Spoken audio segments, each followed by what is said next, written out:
The British royal family we know today are just one generation amongst a remarkable monarchy spanning over 1,000 years. But how did an ancestry that once ruled the lands eventually forfeit power with over a millennium of bloody succession wars, global conquests, betrayals, and grandstone buildings still standing tall? All royal history has been documented and preserved with countless kings and queens, each with their own stories. This is the entire history of the British monarchy. Our story doesn't begin with the Scots, or with the English for that matter, but with a Saxon prince named Egbert III.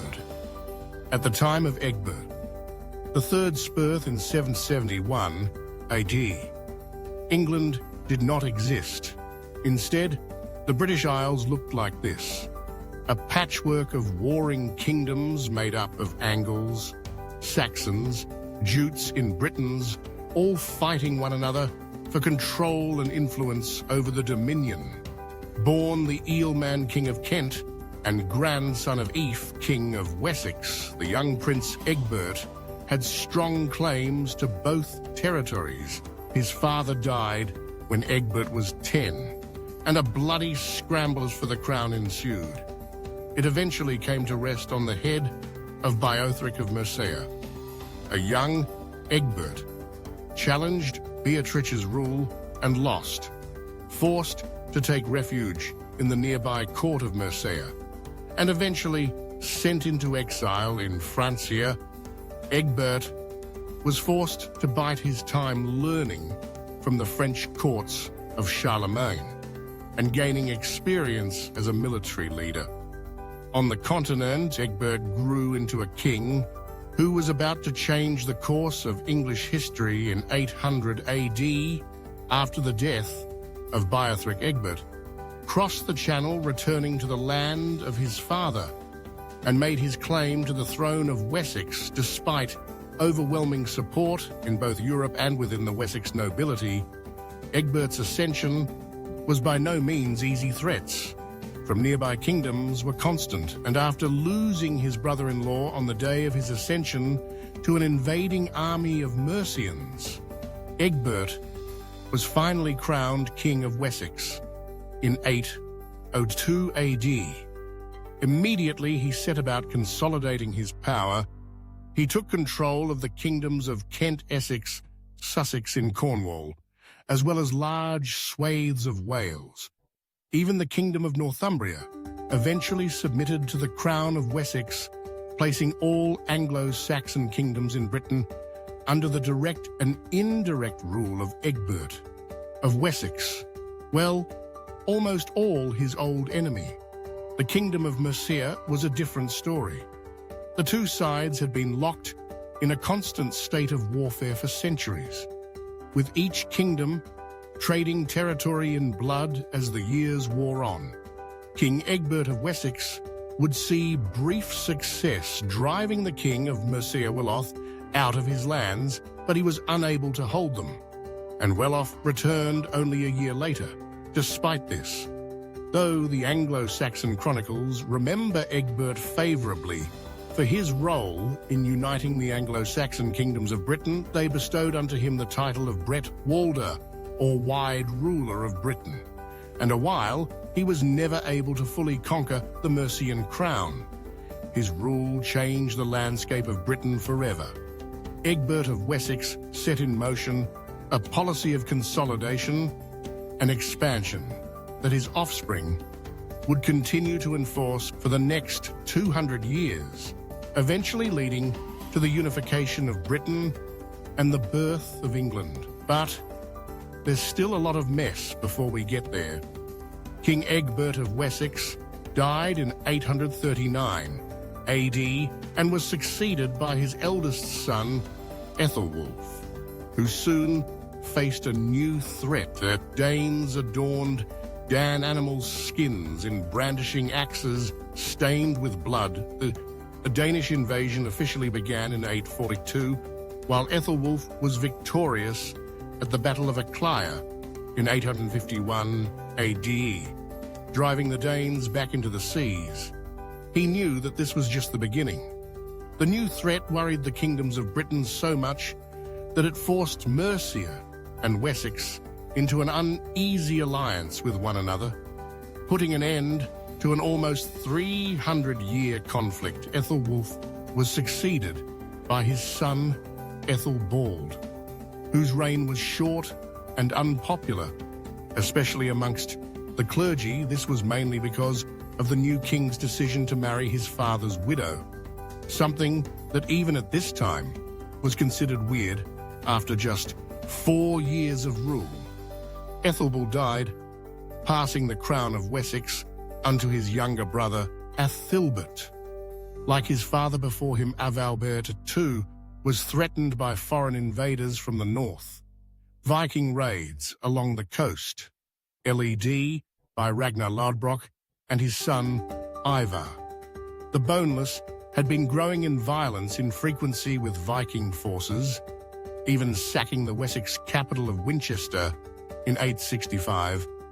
Adalbert rallied his troops and drove the Vikings back, but died of unknown causes. That autumn, leaving the throne to his younger brother Avil, Red I, who was about to inherit an island on the verge of a major upheaval the same year of Alvared's ascension. 67, the Vikings captured and settled the town of York, establishing the first major Danish foothold on English soil.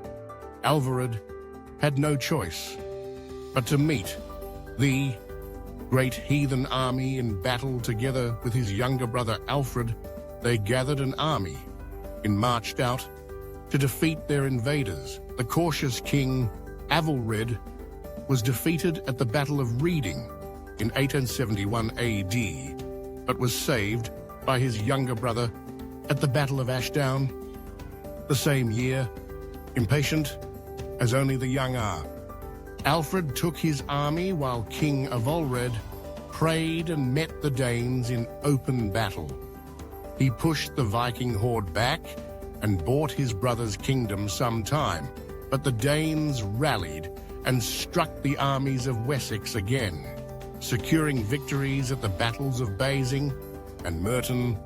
Aelred died from his wounds, leaving the throne to his younger brother Alfred, who now inherited a kingdom on the brink of collapse in 874 AD.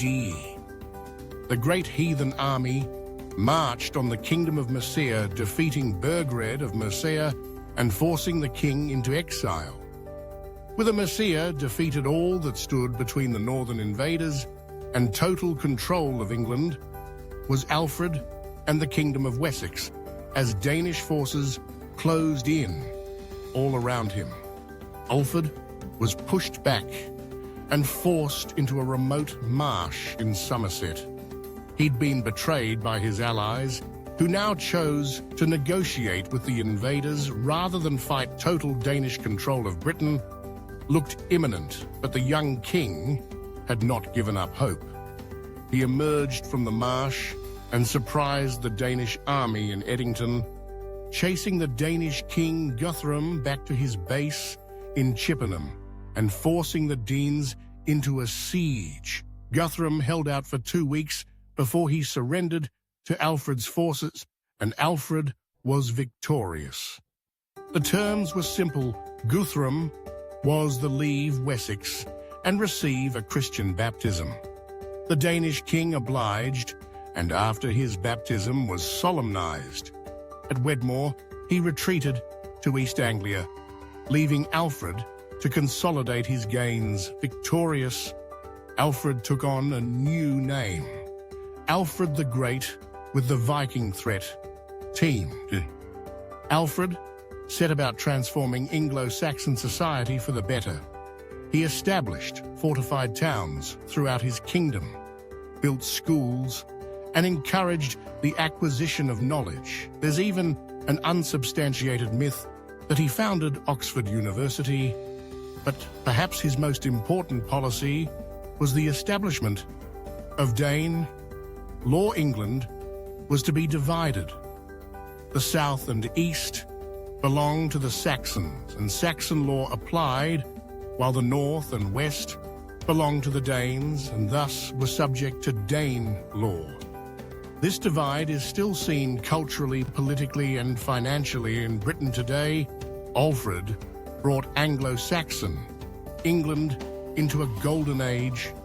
He tamed the Danish threat and kick-started a new age of Saxon rule that permanently changed the landscape of Britain forever. Alfred the Great was succeeded by his son Edward the Elder in 899 AD. Edward was in many ways like his father, learned, pious, and a keen military tactician. His reign focused on two things: improving the administration of his lands and increased expansion both north and south. He was able to capture the Viking capital of York, but only held it for a year before he was forced to abandon it. He also successfully defeated the Viking presence in southern England, and now, either directly or indirectly, ruled over all the old kingdoms, barring Northumbria, which was still under Viking control. Edward the Elder died in 924 AD from wounds he received while quashing a Mercian rebellion in Chester, and passed his crown unto his son Athelstan. After consolidating his power at home, Athelstan set his sights north and did what his father could not. He conquered the kingdom of Northumbria and took control of the Viking capital of York, conquering the last Viking territory on the island, and pushing the Danes into Scotland. He continued his campaign into the Scottish territories, and after heavy losses on both sides, he emerged victorious at the Battle of Brunanburg, forcing the Scottish king to pledge overlordship to him. This made him the first true ruler over all the Anglo-Saxon kingdoms in Britain, with his control extending from the shores of Cornwall up to the highlands of Scotland. By uniting the Anglo-Saxons, Athelstan formed the Kingdom of England, and is thus remembered as the first real English king, with the realm now firmly under his control. King Athelstan continued the policies and reforms of his grandfather, Alfred the Great. He centralized government, brought about massive legal reform in the realm, and concerned himself with European politics. In a way, his predecessors seldom had he died, in 939 passing the throne onto his half-brother, Edmund. The magnificent Edmund's reign would be almost entirely focused on keeping his half-brother's kingdom together.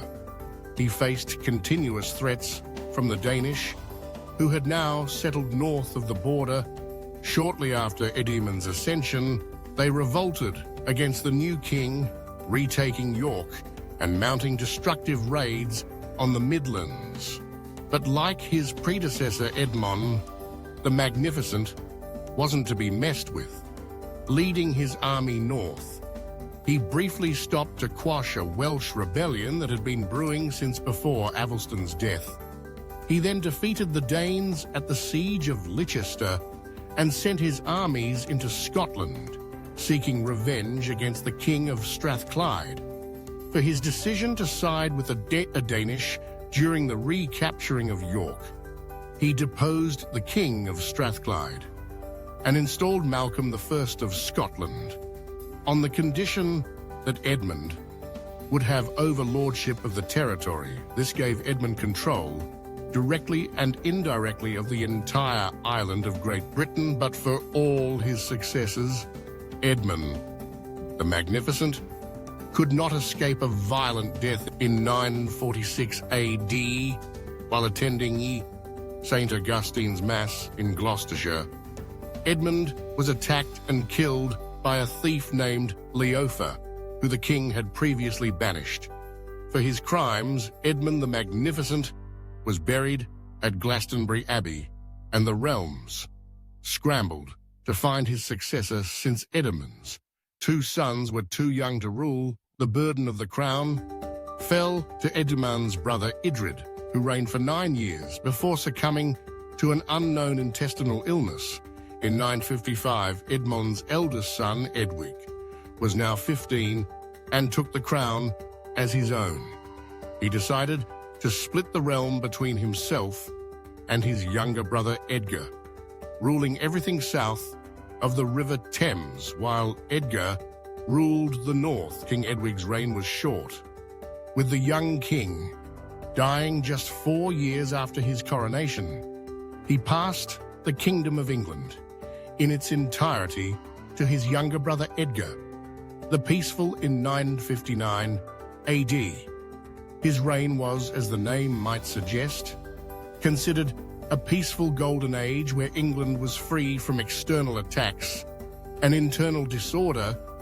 He introduced a standardized coinage and was at the helm of the English Benedictine religious reforms that swept across the realm. But this peace did not last. His death in 975 AD thrust England back into a period of conflict and uncertainty.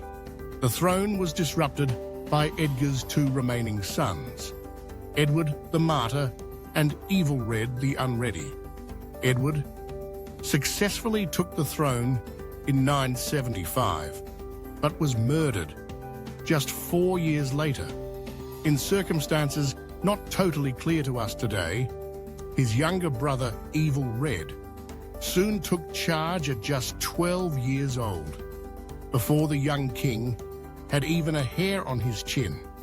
An old enemy reared from far in the north. The Danes had returned and set about raiding English territories again. With every year, the threat grew more serious, and soon the English king could not afford to ignore them any longer.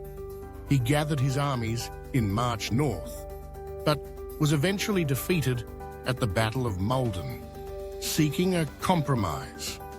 King Evilred II was forced to pay off the Danish king and leave them to settle in the Kingdom of Northumbria. But as it turns out, the king was not content to just let the invaders be. A decade after his defeat, he ordered the infamous St. Brice's Day massacre, a brutal slaughtering of a Danish settlement, which had dire consequences to not only his rule, but his entire family's place in history. Hearing of the attack on his people, King Svein Forkbeard of Denmark sailed to England, forcing Evilred to flee to Normandy in 1013 AD. Svein Forkbeard ruled over England for just 4 weeks before his sudden and mysterious death. Seizing the opportunity, Evilred returned and quickly retook control of the crown. Despite the brief Danish interruption, Evilred's 37-year reign was the longest of any Anglo-Saxon king, and it would become the last period of royal stability until the 12th century, almost 100 years later. King Ethelred the Unready died in 1016 AD, and the crown was passed on to his son Edmund Ironside, who, like so many of those before him, was now forced to clean up the mess his father had made. You see, unbeknownst to Edmund, the Danish king, Svein, had a son, Canute the Great, who had been amassing an army in Denmark in preparing it to sail to England, just weeks after the death of his father. And with a coronation wine barely out of his system, Edmund was forced to meet Canute, and the Danes in battle he was unsuccessful with. Edmund, wounded, the two reached an agreement. Edmund Ironside was to rule Wessex, while Canute could have the rest of the country. This was October 30th. By November 18th, Edmund was dead, and Canute assumed kingship over the entire realm. After 214 years of hegemony, the House of Wessex had officially lost its control over England. ruling uninterrupted since Egbert III in 802 AD. 10 and 16 would prove to be the dawn of a new age on the British Isles. The Age of Danes, after centuries of Danish activity on the island. A Danish king now sat on the English throne, Canute the Great was crowned in 1016 AD and wasted no time proving he was an astute leader and capable king. He understood that to rule the English, he would need their help. He appointed English councillors and clergymen choosing to uphold the traditional customs and values of the land he'd inherited. Rather than to suppress them, he married the widow of Ethelred, the unready, and allied himself closely to the church, all of which helped Canute cement his legitimacy in 1017 AD. In 1018, he was crowned King of Denmark and later conquered Sweden, uniting the three kingdoms to create the North Sea Alliance. Medieval historians look back on Canute's reign favorably. His presence brought stability to England and allowed the realm to flourish now that the threat of Viking raiders had been eliminated. He died in 1035 AD, and the crown was to be given to his son, Harold Harefoot. Harold did not bend the first choice for succession, but with his older brother, Hardaknut, stuck in Norway dealing with a Swedish rebellion. Therefore, it was decided that Harold would be appointed king instead. This was not a popular decision, and many in the realm opposed it. Most notably, Godwin, the Earl of Wessex, and Emma of Normandy, Harold's stepmother, and the widow of Ethelred. The unready, she'd had two other sons while with Ethelred, both of whom had been exiled to Normandy after the Danish conquest. But now, with Hardaknut absent and Harold struggling to consolidate his power, she called on them to return to England and take back their father's throne. Alfred the Noble and Edward the Confessor sailed across the Channel with a large army and sought support from the House of Wessex. But Godwin, who'd initially opposed Harold's claim to the throne, betrayed the young princes and seized Alfred the Noble with the aim of delivering him to Harold, barefoot, fearing he would be next. Edward, the Confessor, fled back to Normandy, this time taking his mother with him to safety during his captivity. Alfred the Noble was blinded and eventually succumbed to his wounds in 1036 AD. Harold would rule for just 4 more years before dying in 1040, hearing of his half-brother's passing. Hardaknut returned from Scandinavia and crowned himself King of England that same year. But like his brother, his reign too would be short, and he died in 1042 from an unknown illness. He had no sons, and during the last years of his life, perhaps encouraged by his mother, Emma of Normandy, he called this half-brother Edward the Confessor back from exile and named him as his heir. King Hardaknut's passing would mark the last time Adadine sat on the English throne. With Edward now on the throne, England was once again ruled by an Anglo-Saxon king, except Edward was only really Anglo-Saxon. By blood, he'd spent 25 years of his life in exile in Normandy, and as a result, had an extremely Norman outlook on things. He appointed Norman councillors and Norman church leaders, and opted to speak French as opposed to Old English. He is best remembered as the founder of Westminster Abbey, still a major landmark in use in London today. As his life drew to an end, and with no sons to succeed him, Edward was expected to choose an heir. He was left with 2 options: Harold Godwinson, a prominent Earl of Wessex, and William, Duke of Normandy.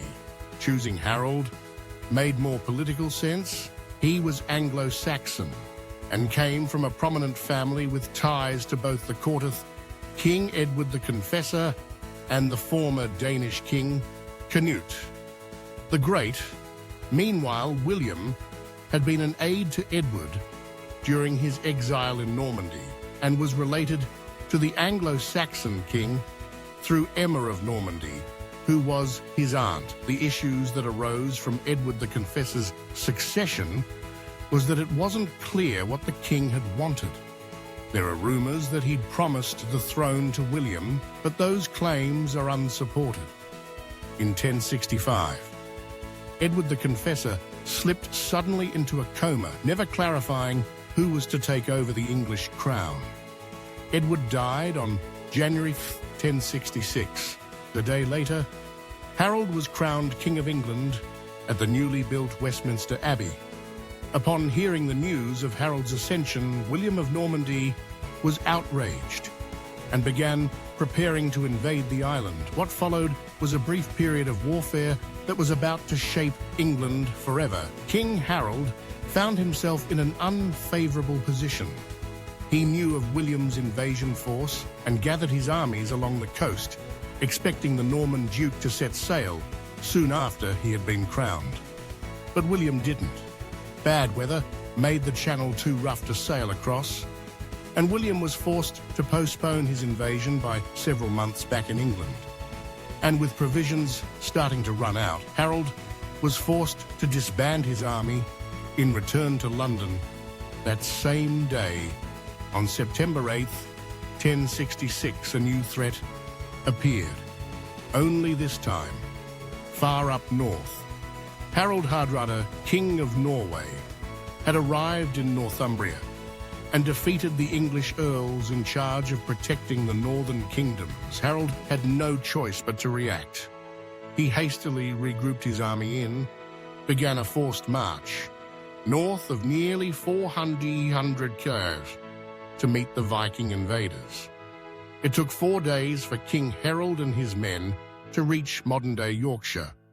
But on September 25th, they faced off against the Norwegian army at the Battle of Stamford Bridge, just outside the city of York.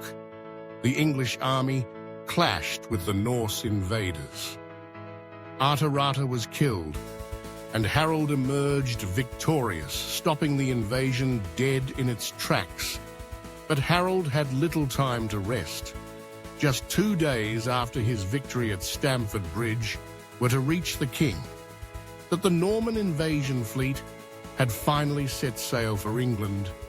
He gathered what many had left and began the 400-kilometer march back to the English capital. Meanwhile, William of Normandy and around 7,000 men landed at Pevensey Bay in East Sussex and quickly took control of the old Roman fortifications nearby. It took King Harold and his army a week to reach the southern English coast, and Harold hoped his speech would catch William and his men by surprise. But Norman scouts had spotted Harold's army moving down and warned William of the king's arrival on October 14th, 1066. A date forever etched in the annals of British history. The two armies clashed. The battle began at 9 a.m. and lasted the entire day. The English shield walls initially stood strong, surprising the Norman Duke in forcing him back. But William had come prepared, while Harold had only foot soldiers.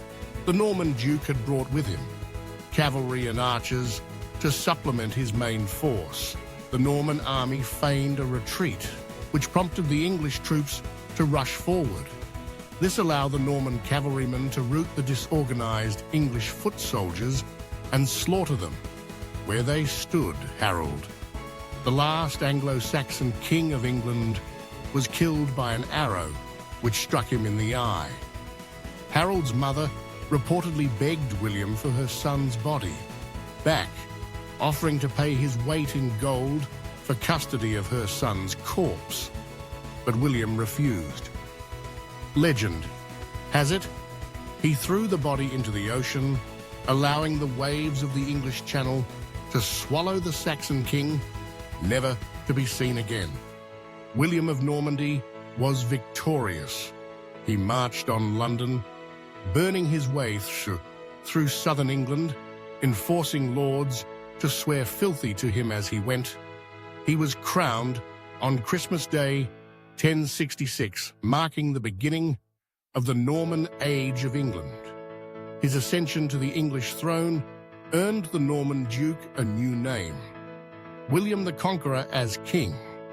By conquest, William now faced the unenviable challenge of consolidating his power.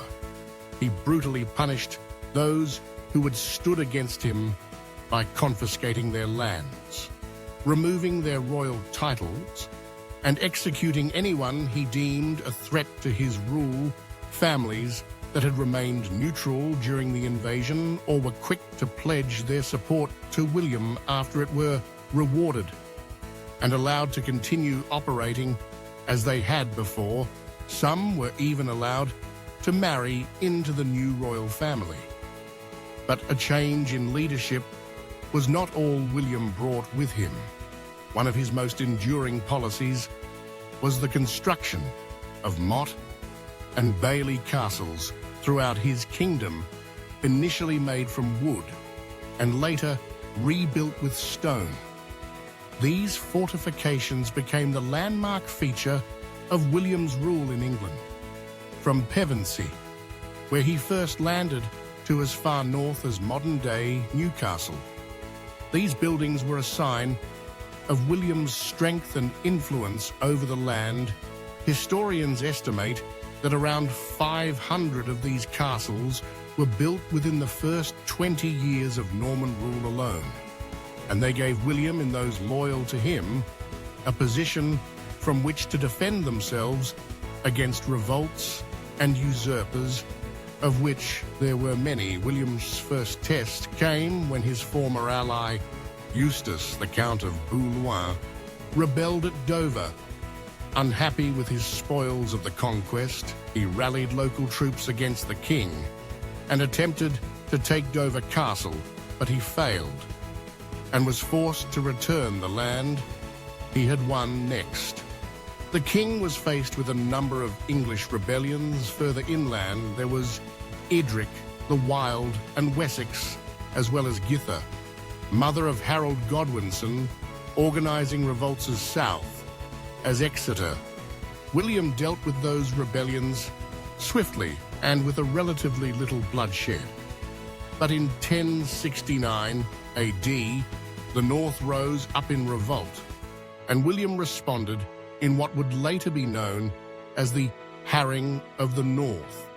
It was a put-down so brutal that it left the areas of York and Durham underpopulated. First centuries after, but his show, a force had done its job. England was now firmly in his control. With this stability, the king felt confident enough to travel between England and the continent. With increasing frequency after 1072, he gave up making the journey and spent the majority of his time in Normandy, leaving England to be ruled by his half-brother, Otto of Bayeux, and his wife, Matilda of Flanders. It was during this time that the first ever national census was conducted in England. The dramatically named Domesday Book was in effect a royal survey of all the lands in England, simply for administrative and tax purposes. Its name derives from the Christian Day of Judgment, and the aim of the project was to streamline and regulate tax collection in the realm. Its historical relevance cannot be understated, as it gave historians an incredibly detailed look into what life was like at the time of the Norman invasion, and it currently lives in the National Archives at Kew in London. A year after the book was completed, on September 9th, 1087 AD, William the Conqueror died of dysentery while on expedition in France, as was the custom of the time. He divided his properties between his 3 living sons. Robert got Normandy, William got England, and Henry got money, while the new King William may have inherited his father's lands, a name he had unfortunately inherited, little else ground king. A month after his father's death, he quickly established himself as an unpopular, greedy, self-centered ruler. He was a poor administrator who frequently angered the church and provoked his nobility with an unpredictable temperament and unyielding attitude. It's perhaps no surprise then that after 13 years of rule, King William II met his end during a hunting accident, the details of which aren't totally clear, but it is reported that William stepped in front of a stray arrow, dying of his wounds on the spot. The man who shot the arrow, William Tyrrell, fled after giving his account of the ordeal with King William II dead. The throne was to be passed on to his older brother, Robert, Duke of Normandy, but Henry, the youngest of the 3, had other ideas with Robert. Busy on the continent ruling as Duke of Normandy, Henry took control of the royal treasury in London and proclaimed himself King of England. In 1180, Robert did eventually challenge his younger brother for the English throne, but King Henry was victorious at the Battle of Tinchebray in 110-6. Defeated, Robert was stripped of his dukedom and would spend the rest of his life in prison. Thankfully for England, Henry I turned out to be a much better ruler than his brother. Before him, he successfully expanded royal administration throughout the realm and further solidified the rule of law. He set up the Court of the Exchequer to directly handle all financial matters, something which greatly improved the processes of collecting taxes and granting charters. He ruled for 35 long, peaceful and prosperous years during a time of great social and political change. On the island, many of the administrators King Henry had appointed were new men, obscure, untitled subjects who had risen through the ranks through sheer brilliance and ability, and not simply because of their names. But tragedy struck Henry during his twilight years. His son and eventual heir to the English throne, William Adelin, died in the wreck of the White Ship while returning from France. The widower Henry was forced to remarry in the hopes of having another son. When it became clear Henry would not bear another son, he decided to name his daughter Matilda as his successor to the throne. This was an unprecedented move, and while many barons publicly swore fealty to the future empress, privately they had other ideas. King Henry I died in 1135 AD, believing that he had solved the issue of succession. Immediately, however, the barons of England abandoned the dead king's wishes in favor of a different claimant, Henry's nephew Stephen of Blois. You see, the English nobility weren't keen on the idea of a woman ruling the country. English society believed a woman simply couldn't rule as effectively as a man. Patriarchal biases aside, Stephen of Blois was a well-known and well-liked figure within the Anglo-Saxon upper class. He was respected, well-mannered, decisive, and best of all, wealthy traits that made him an attractive prospect to put on the English throne. Matilda, meanwhile, was stubborn, arrogant, and because she had been married off at a young age to the Holy Roman Emperor, and therefore spent her life away from England, she was considered by many a foreigner. What followed was a period of English history that later came to be known as the Anarchy. The news of King Henry's death reached Stephen of Blois first, and he crossed the Channel and crowned himself king in 1135 AD, arguing that the stability of the land took precedence over any earlier commitments to support Matilda as Henry's heir. Matilda, who now was married to the Count of Anjou, was still in Europe, and news of her father's passing was slow to reach her. As a result, King Stephen enjoyed an early period of ruling that was free of turmoil and challenge. When news reached Matilda of Stephen's usurpation, she was furious in 1139. She crossed the Channel and travelled to the court of her half-brother, Robert the Earl of Gloucester, seeking his support against the usurper King Robert. Obliged.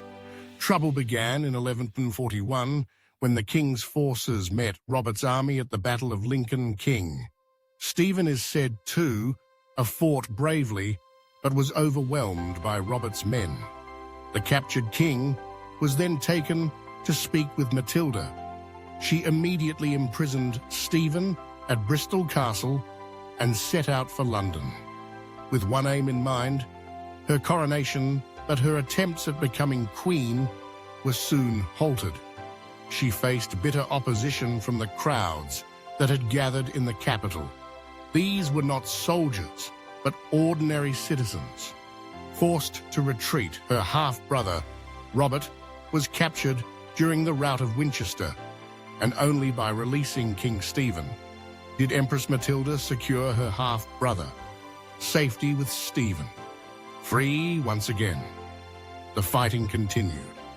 Empress Matilda was herself captured at the town of Devizes, but managed to slip away from the king's men by pretending to be a corpse on a cart.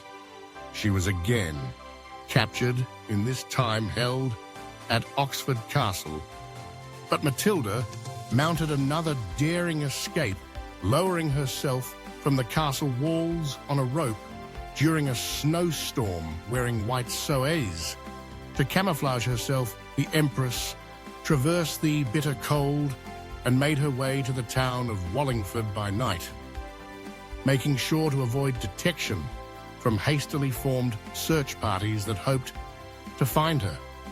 The war soon turned into a stalemate, as neither side could claim they controlled much of anything.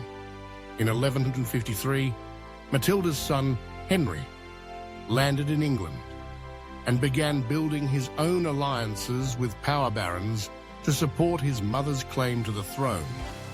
But Empress Matilda had grown tired of the fighting and by now had retreated to Normandy, passing her claim solely on to her son, King. Stephen was in a similar position, with his rule undermined by the constant fighting, so he agreed to the Treaty of Westminster. It stated that King Stephen would remain king for life, and then Henry, the lawful heir, would succeed him as King of England. Upon his death, as it turns out, Stephen only lived for another year and died in 1154 AD, passing the English throne to Henry from the ashes of the Civil War. England was reborn under a new family, one that would eventually rule over the island for almost half a millennia, introducing the Plantagenets. Henry II was crowned King of England on December 19th, 1154 AD, and immediately set about fixing his kingdom. 18 years of civil war had taken its toll, and the realm his grandfather had ruled over less than a lifetime ago was now unrecognizable. The treasury was virtually empty. Royal administration was almost non-existent, and local lords had slowly wrestled power away from the crown, weakening its influence in the realm. Henry began by restoring the power of royal administration, as well as re-establishing English hegemony over Wales. He razed unlicensed castles that had sprung up during the anarchy and reclaimed many of the rights and powers the crown had lost During the reign of King Stephen, next Henry focused on restoring the crown's finances.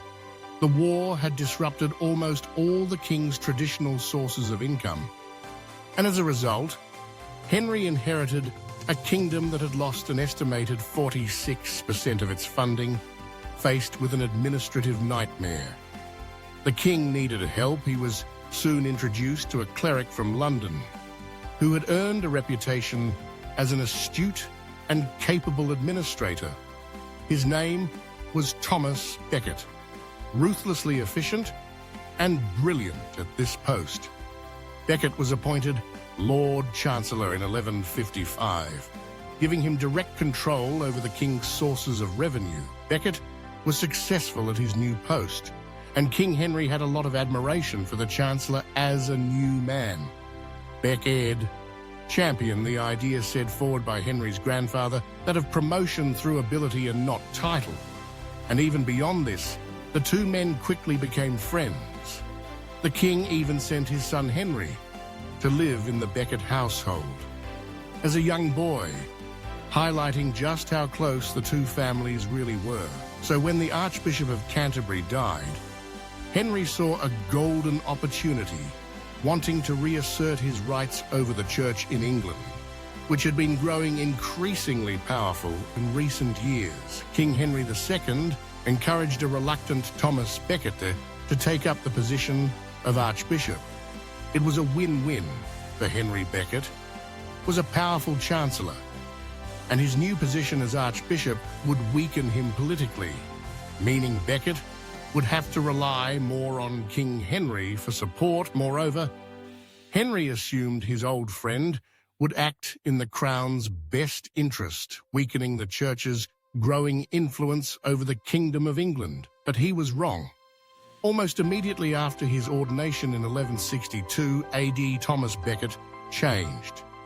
He abandoned his links to the royal family and fashioned himself as a new protector of religious rights. Henry's plan had backfired enormously. Their friendship did little to stop them from clashing on a number of issues, mainly the question of the supremacy of ecclesiastical courts. Put simply, during Henry's reign, clergy members could only be tried for their crimes in church courts. The king didn't like this, as it made the crown appear weak, insubservient, implying that the church and its clergy were above royal ordinance. Atavists to the fact that a huge portion of England's administrative body was made up of clergymen, and Henry was anxious to wrestle power back from the church.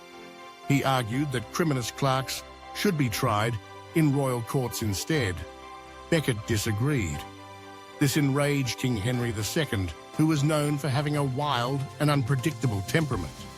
Fearing for his life, Archbishop Becket fled to France, where the Pope was forced to intervene, mediating a fragile peace between the old friends. Upon his return, Becket immediately angered Henry by excommunicating the bishops who had supported the king during the Archbishop's exile. Henry flew into another rage in 4 nights, perhaps hoping to curry favor from the king, rode to Canterbury and killed Becket on the steps of his altar where he stood. It was a shocking move, and one that Henry came to deeply regret, filled with remorse. King Henry walked to Canterbury Cathedral in sackcloth and ashes, allowing himself to be whipped by the monks there. Becket was martyred, and the power of the church grew as a consequence. Henry's own demise would eventually come at the hands of his 3 sons in 1173, the heir to the English throne.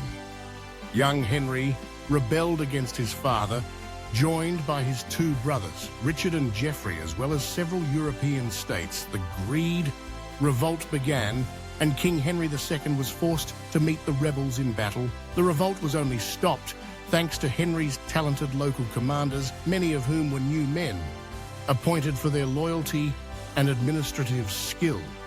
Young Henry and Geoffrey led another revolt at a decade later in 1183, but they were again unsuccessful and died a few years after Philip II, King of France, Swede-neutral Richard to his side, and together they allied one last revolt against King Henry II of England, with his army defeated. The king retreated to his castle in Anjou, where he died from a bleeding ulcer shortly after in 1189, having forced his father off the throne. Richard prepped himself to take over. Richard I was crowned king at Westminster Abbey on September 3rd, 1198, fondly remembered in English history as Richard the Lionheart for his bravery and skill in battle. Richard's rule is unique as he spent the majority of it abroad fighting in what would later be known as the Third Crusades. In fact, King Richard spent just 10 months in England before leaving to join Philip II of France on his crusade to liberate Jerusalem from Muslim invaders. Richard proved himself to be a brilliant military strategist, and he fought cruelly indecisively as he led his army deep into the Levant. His rivalry with Muslim commander Saladin became the stuff of a legend, and the Crusaders were able to recapture a sizable portion of their territory back. But as a result, England quickly became an afterthought to King Richard. He used the realm mainly to finance his wars in the Middle East. After failing to retake Jerusalem, King Richard was captured by Leopold of Austria, a personal enemy of the English king, and held for ransom. John, the youngest of Henry II's children and brother of Richard, had been left an administrative charge of the realm. When news reached him of his brother's capture, he was hesitant to pay the £60,000 ransom with help from the Archbishop of Canterbury and his mother, Eleanor of Aquitaine.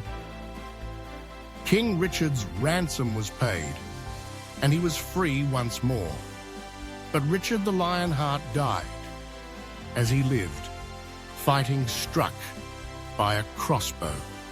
Bolton, France, the wound quickly turned gangrenous, and it was apparent to all that the king wouldn't make it. Richard reportedly asked to have the crossbow man brought before him, and was surprised when a boy was thrown at his feet. The child said King Richard had killed his father and brother, and that he had intended to kill Richard. In revenge, he expected to be executed. But in one final act of mercy, Richard, the Lionheart, forgave him, saying, "Live on, and by my bounty, behold, the light of day." Richard died in his mother's arms on April 6, 1199. Chroniclers of this time said this of the king's death: "The lion, by the ant, was slain with his brother, now dead." John was crowned King of England in 1199. He'd, like his older brother before him. John too was given a nickname, although one far less romantic. He was called John Lackland, or Lack of Land, as he was not expected to inherit any significant lands upon his father's death. But as fate would have it, as the youngest of Henry II's 4 sons, John had not been involved in any of the wars against his father, and had therefore been given lands in Ireland and France as a thank you for his loyalty. Unfortunately, though, this was about as good as it got for King John. While Richard the Lionheart was an absent but popular king, John was the complete opposite. He was a poor administrator, a greedy statesman, and a terrible fighter, whose over-involvement in ruling led to a sharp decline in the power of the English crown. In 1204, he lost all his family's lands on the continent, severing the aristocracy of Normandy from England. For the first time since William the Conqueror's accession in 1066, he was briefly excommunicated. In 1209, by Pope Innocent III after an argument with his clergy, and was becoming increasingly unpopular with the barons of England for his poor leadership and decision-making. After failing to recapture his territories of Normandy, King John was forced to return to England and face a powerful rebellion from his barons, unhappy with the king's new fiscal policies and demanding that their rights as nobility be respected.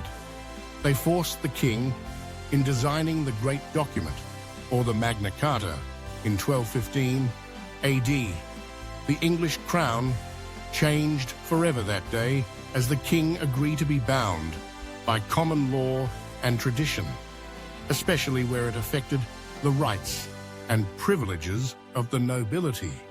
It essentially put the crown directly under the rule of law, as opposed to the other way around, as it had been since England was founded.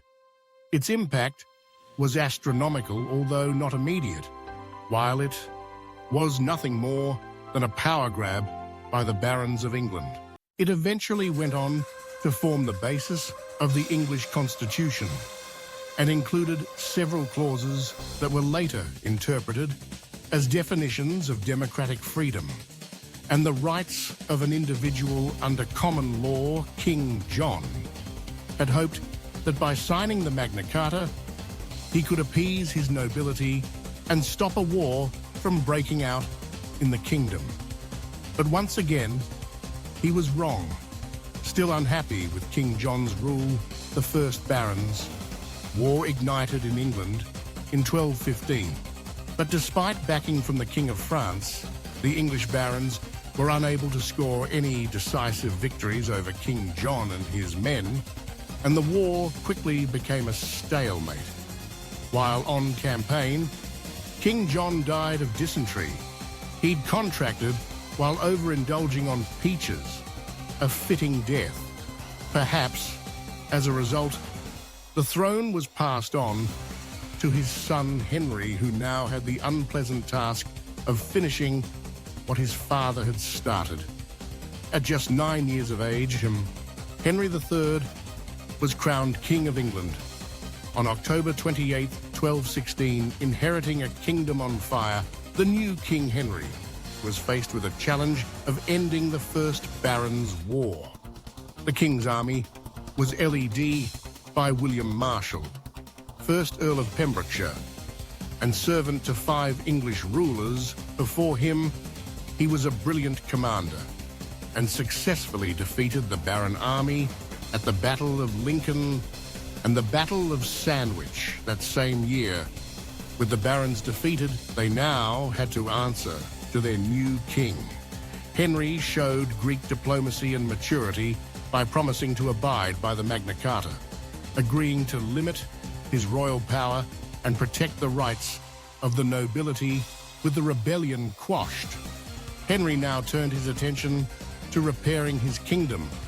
With the help of able statesmen and administrators, the next few years of King Henry's reign focused on regaining royal control that had been lost during the war in 1230. He had secured his power, and now, well into adulthood, he set his sights on his father's greatest shame, their provinces in France.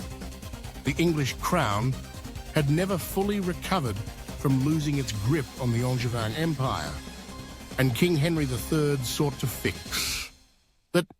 He prepared an invasion fleet, planning to take the territories by force and re-establish English control over land he deemed his birthright. But the invasion was a disaster, perhaps on the domain of the 1st Earl of Kent, who had been ruling the realm on behalf of the young king while he was still coming of age. Henry avoided meeting the French in open battle and instead marched his troops across the countryside, forcing local barons and lords to pay homage to him. Some did, some didn't, and it was a pointless venture that didn't really mean much for English control in the region. Eventually, Henry was forced to return to England, having achieved nothing.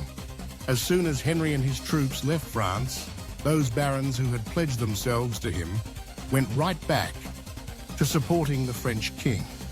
The invasion had been a costly fiasco that made Henry extremely unpopular amongst his nobility. Hubert, first Earl of Kent, had now fallen out of favour with the king, and upon their return to England, Henry dismissed him, eventually imprisoning Hubert in the Tower of London, and the man chosen to replace him was no better. Peter de Roche took over as the king's just this year and immediately set about reversing the policies of his predecessor. He stripped his enemies of land and wealth, circumventing the royal courts and angering the nobility, who believed that their rights were being infringed upon once again. Richard Marshall, the son of William Marshall, who had led the Royal Army in the First Barons' War, began to amass troops, only this time in support of the English barons. They argued that the king had again failed to protect their rights, as outlined in the Magna Carta, and thus a new civil war broke out. Unable to gain a clear military advantage against the rebels, and with tension in France growing, King Henry had no choice. He agreed to the dismissal of Peter de Roche and submitted fully to the rebels' demands. King Henry had learned his lesson. Never again was England ruled through senior ministers, and the king now chose to administer the realm personally. The only problem was that Henry was not a good administrator. He filled the church with absentee Italian appointees and much of the civil officers with French bureaucrats, actions which unsurprisingly angered the nobility of England. Once more, this led to the barons to once again take action against the king. He was forced into signing the Provisions of Oxford, a document which gave barons the legal right to veto the king's decisions. Although initially supportive, King Henry tried to back out of the deal, which led to the Third Civil War of his reign, led by Simon de Montfort. Henry's brother-in-law, the rebel army, successfully captured King Henry at the Battle of Lewes in 1265. With the king now at his mercy, Simon called the first English Parliament into action. From the French word for talk or parle, he summoned 2 knights from each shire and 2 burgesses from each borough for a discussion. The men talked and created a new system of government on the island that is still in use in England today. King Henry's eldest son, Edward Longshanks, so named for his linky build, had been captured alongside his father at the Battle of Lewes shortly after the first parliamentary discussion. Edward escaped, and within a few short months, he had defeated Simon at the Battle of Evesham in 1265. The Second Barons' War ended shortly after, and Edward Longshanks left England with his father, King Henry, once again on the English throne in 1275. King Henry III announced his intention to embark on the Crusades alongside his son, but died just a few months later. Edward was recalled from the continent and slowly made his way back to the English shores, landing on the island. In 1274, Edward Longshanks was crowned at Westminster Abbey shortly after becoming King of England, inheriting an island that had suffered through 3 major insurrections in the last 56 years. King Edward I had his work cut out for him. He immediately set about reforming royal administration and reinforcing common law, writing a series of statutes that regulated criminal and property law in the realm. Edward had also learned from his father's mistakes and was more supportive of the demands of his nobility. He regularly convened with knights and townspeople alike on matters that affected them, and quickly proved to be an evil and just ruler. But despite his focus on repairing England domestically, King Edward could not help but be drawn into foreign conflicts. The first was a revolt in Wales, LED, by a Welsh chief named Llewellyn. In 1282, here the royal army came face to face with the brutal efficiency of the Welsh longbowmen, and despite taking heavy losses, they subdued the rebel threat in an attempt to exert more control over the region. King Edward constructed a series of castles in the Welsh territory and increased royal presence in the region. His son Edward was born in Wales in 1284 and was soon after named Prince of Wales, a title that the heir to the English throne still wears to this day. In 1291, another foreign conflict called his attention. This time, at the northern border, asked to arbitrate between three rival claimants to the Scottish throne, Edward chose to crown John Balliol. The only problem was that John Balliol had previously paid homage to the English king, thus ruining any impartiality Edward was supposed to have. This angered the lords of Scotland, who in turn allied themselves with France, leaving England threatened on all sides. King Edward then retaliated, claiming futile suzerainty over Scotland.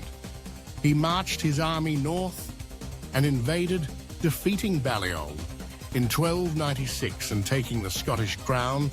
For himself, he also took the Stone of Scone, an important relic of Scottish nobility, where all Scottish kings were crowned upon.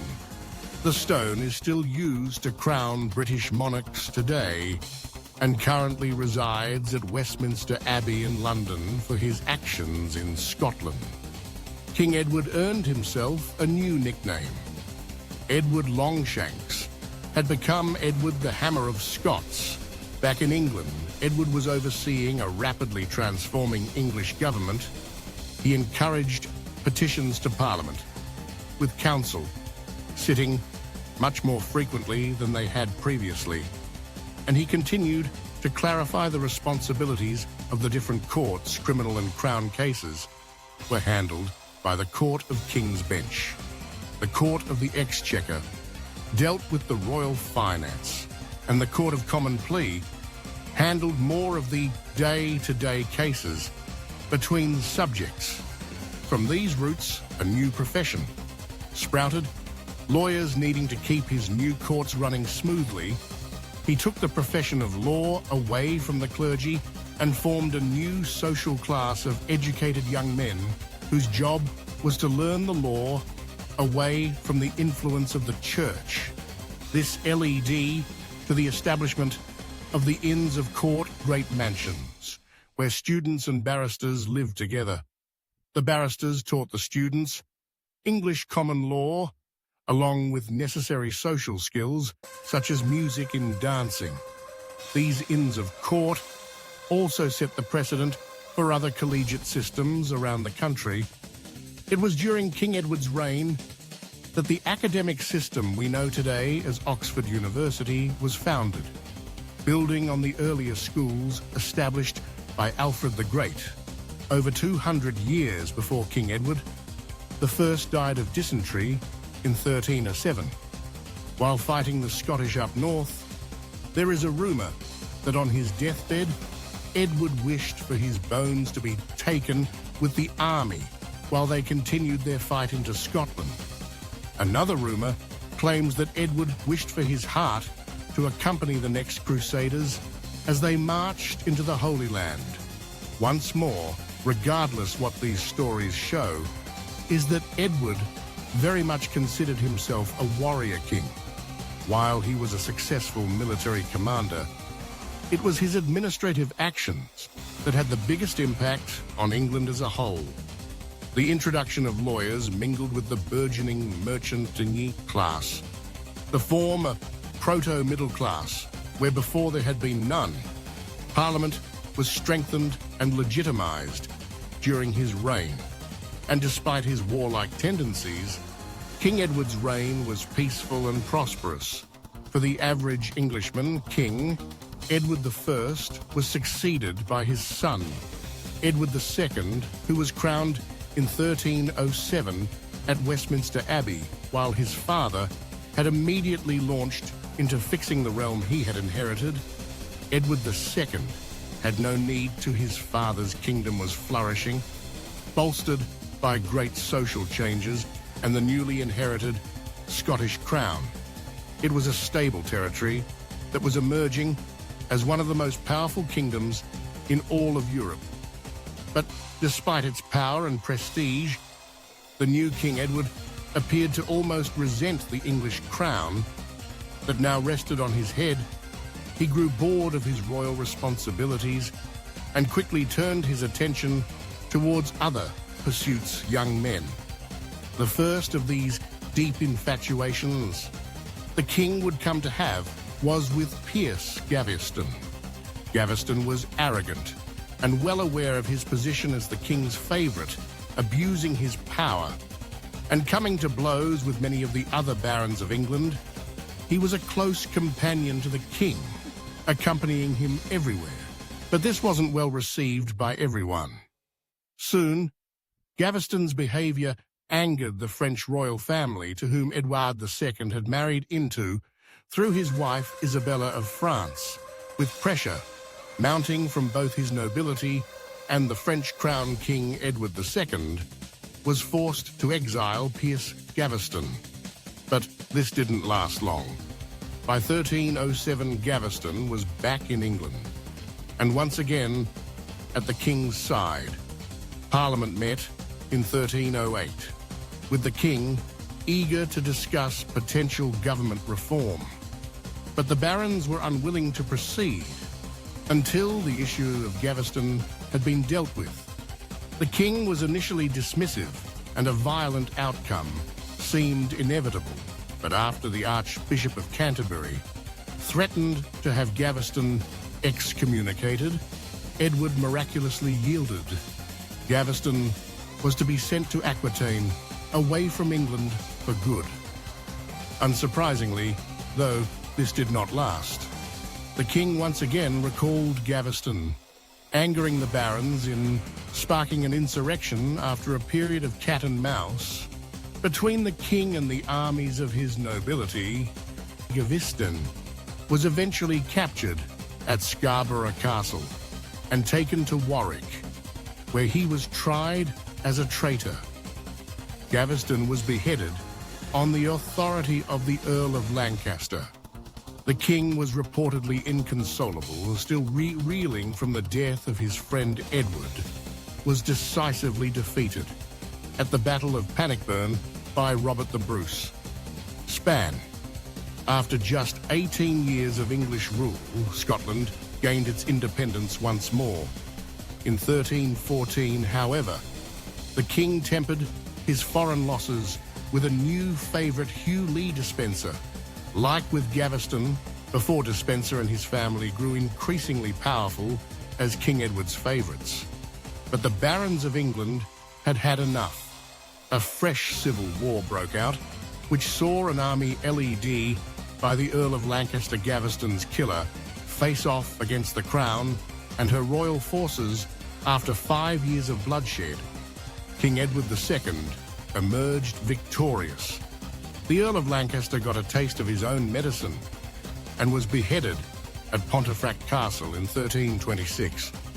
The Despenser clan, whose power had been growing even before the war, now saw their influence skyrocket across England, with the barons defeated. Isabella was once again forced to step in, with backing from the French crown.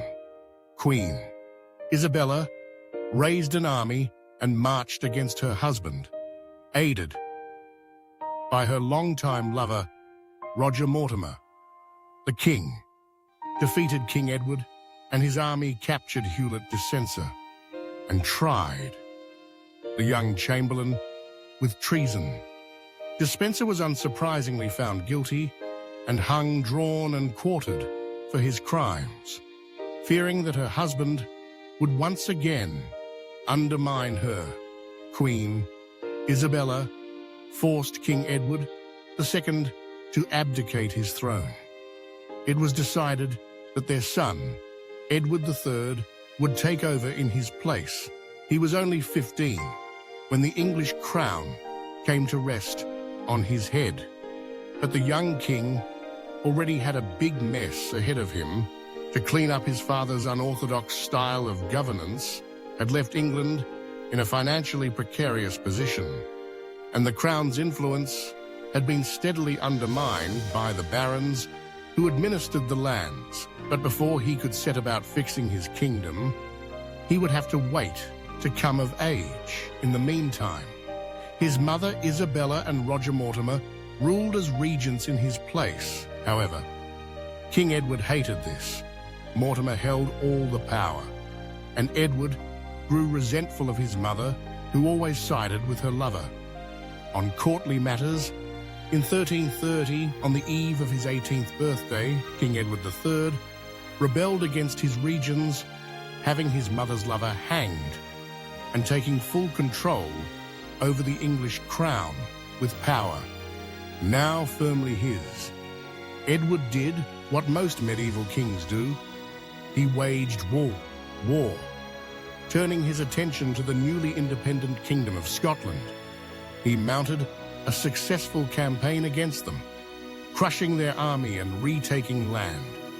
His father had lost, but these gains were hard to hold on to, and soon a new conflict would demand all of King Edward's attention. In 1337, King Philip VI of France confiscated the English king's Duchy of Aquitaine, a move that greatly angered Edward. Instead of seeking a peaceful resolution like his father had, King Edward responded by laying claim to the French throne. He didn't know it, but this would be the start of a long and bloody conflict that would come to claim the lives of millions, outliving him and his grandsons as the grandson of Philip IV of France. Edward did technically have a claim to the French throne, but because of the newly set precedent of agnatic succession, which only gave the male heirs a claim to succession, Edward's link through his mother was rejected by the French courts. Regardless, King Edward III was ready to fight. After some initial setbacks, the first phase of the war went well for England. Their success at Creux-en-Poitiers led to the highly favourable Treaty of Bretigny, which saw England make territorial gains on the continent, but forced Edward to renounce his claim to the French throne. This was by no means a peace treaty, and fighting quickly resumed between the two kingdoms. But by this point, either side had other greater problems to deal with. All of Europe, in fact, was reeling as a result of the single most deadly event in human history. In 1348. The Black Death had arrived in England. Pus-filled tumours, bile in blood. The streets of London were littered with the rotting corpses of the dead, believed by many to be a curse from God himself. The bubonic plague claimed anywhere between 1/3 to half of the population of Europe in just 5 years. King Edward was fortunate enough to avoid contact with the disease, which spread in the cramped and overcrowded living conditions of England's major cities and decimated the normal population. The plague did more to accelerate social change than any singular event in English history before it. The unimaginably high death toll led to a labour shortage that severely impacted the English economy, with fewer hands to work the fields. Many landowners were forced to enclose their lands, switching from traditional labour-intensive crop farming to the comparatively less labour-intensive sheep. Herding, raising sheep required 1/5 of the manpower, and feudal lords allowed peasants who had previously been tied to their land in an style of serfdom to purchase their freedom in Leith. A new class emerged. Free labourers, people who had been previously bound to an area for generations, were now free to move about, and many settled in the large cities that had been devastated by the plague. This switch to sheep herding and wool farming would also transform the English economy in the coming years, but more on that later. As a result, by the end of his reign, King Edward III's kingdom looked almost unrecognizable. He had transformed England into one of the most formidable military powers in Europe, further developed legislation in the role of government, and completely revamped the economy, ushering in a golden age. As England recovered from the Black Death, his 50 years on the English throne made him the longest ruling king the English throne had ever seen. But those final years were dominated by sickness. In ill health, he died on June 21st, 1377, having outlived his own son. The Black Prince, the crown was, instead passed on to Edward's grandson Richard II. Richard was a young king, first wearing the crown at just 10 years of age, which meant, like his grandfather, before him he was forced to rely on the regency of others. While he came of age, John of Gaunt was the first virtual ruler to take over. He had stepped in during King Edward's final years when sickness and age kept the king bound to bed, and continued to rule after King Richard's coronation in 1337. There was just one problem. Edward's long reign had by no means been easy, and by now the cracks that had started to form previously were on the verge of entirely breaking apart. You see, the English treasury had been stretched to its limits as it struggled to keep financing the ongoing 100 Years' War. France was larger and wealthier than England, and so had no problem pouring vast amounts of money behind their armies. Specifically, during this time, there was a very real fear of a French invasion on the island, and the English army was in no position to challenge it. So, John of Gaunt introduced a new poll tax that required every person over the age of 15 to pay 1 shilling towards the war effort. On the continent, this was not an insignificant amount of money for people at the time, and the peasantry strongly opposed the new tax. With the post-plague economic boom now firmly over, peasants had returned to low-paying work in an effort to keep food on the table. Alongside this, landowners in England had been trying to reintroduce civility and serfdom back to the land, and all these factors combined to form one major event that threatened King Richard's rule immensely. led by the priest John Ball, a mob of 100,000 people marched on London demanding the new poll tax be abolished, a major uprising known as the Peasants' Revolt. The crowd was unruly, and within hours of their arrival in the capital, a destructive rampage broke out. The protesters burnt down the Savoy Palace home of John of Gaunt, and even murdered the Archbishop of Canterbury. Faced with a little choice, King Richard II and the Lord Mayor of London met with the demonstrators in a field just outside the city to discuss their terms. The conversation began amicably enough, but one of the other leaders, Wat Tyler, grew abusive and demanded more than the king and mayor would concede. Offended, the Lord Mayor of London drew his sword and killed Tyler on the spot.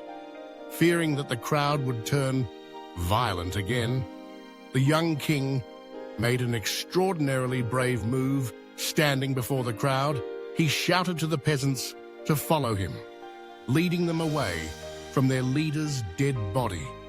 He promised that he would enact the reforms they had insisted on and successfully dispersed the crowd. These were, however, hollow promises. Immediately after the protesters had returned home, the King's Council of Advisors revoked any concessions made by their ruler and swiftly said about crushing the rebels.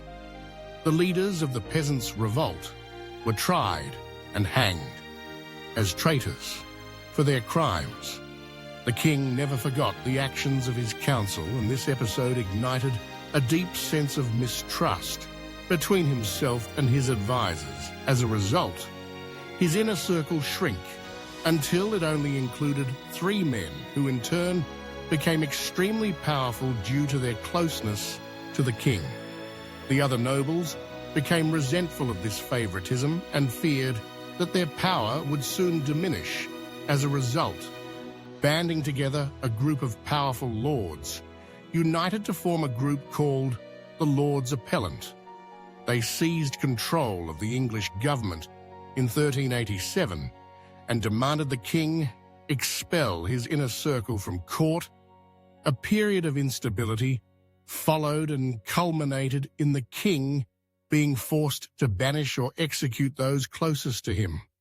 For the next decade, the fragile peace held, and King Richard was slowly able to re-establish royal authority and bring it away from the merciless Parliament of the Lords Appellant in 1397. The king had amassed enough support to get his revenge in a period that historians would come to call a Richard's tyranny. The king captured, tried, and executed a number of the appellant lords. In 1398, Richard's tyranny went a step further, as he declared all acts of the merciless Parliament to be null and void. He then delegated all parliamentary power to a committee of 12 lords and 6 commoners, each chosen by the king himself, effectively making Richard an absolute ruler who no longer needed Parliament's support.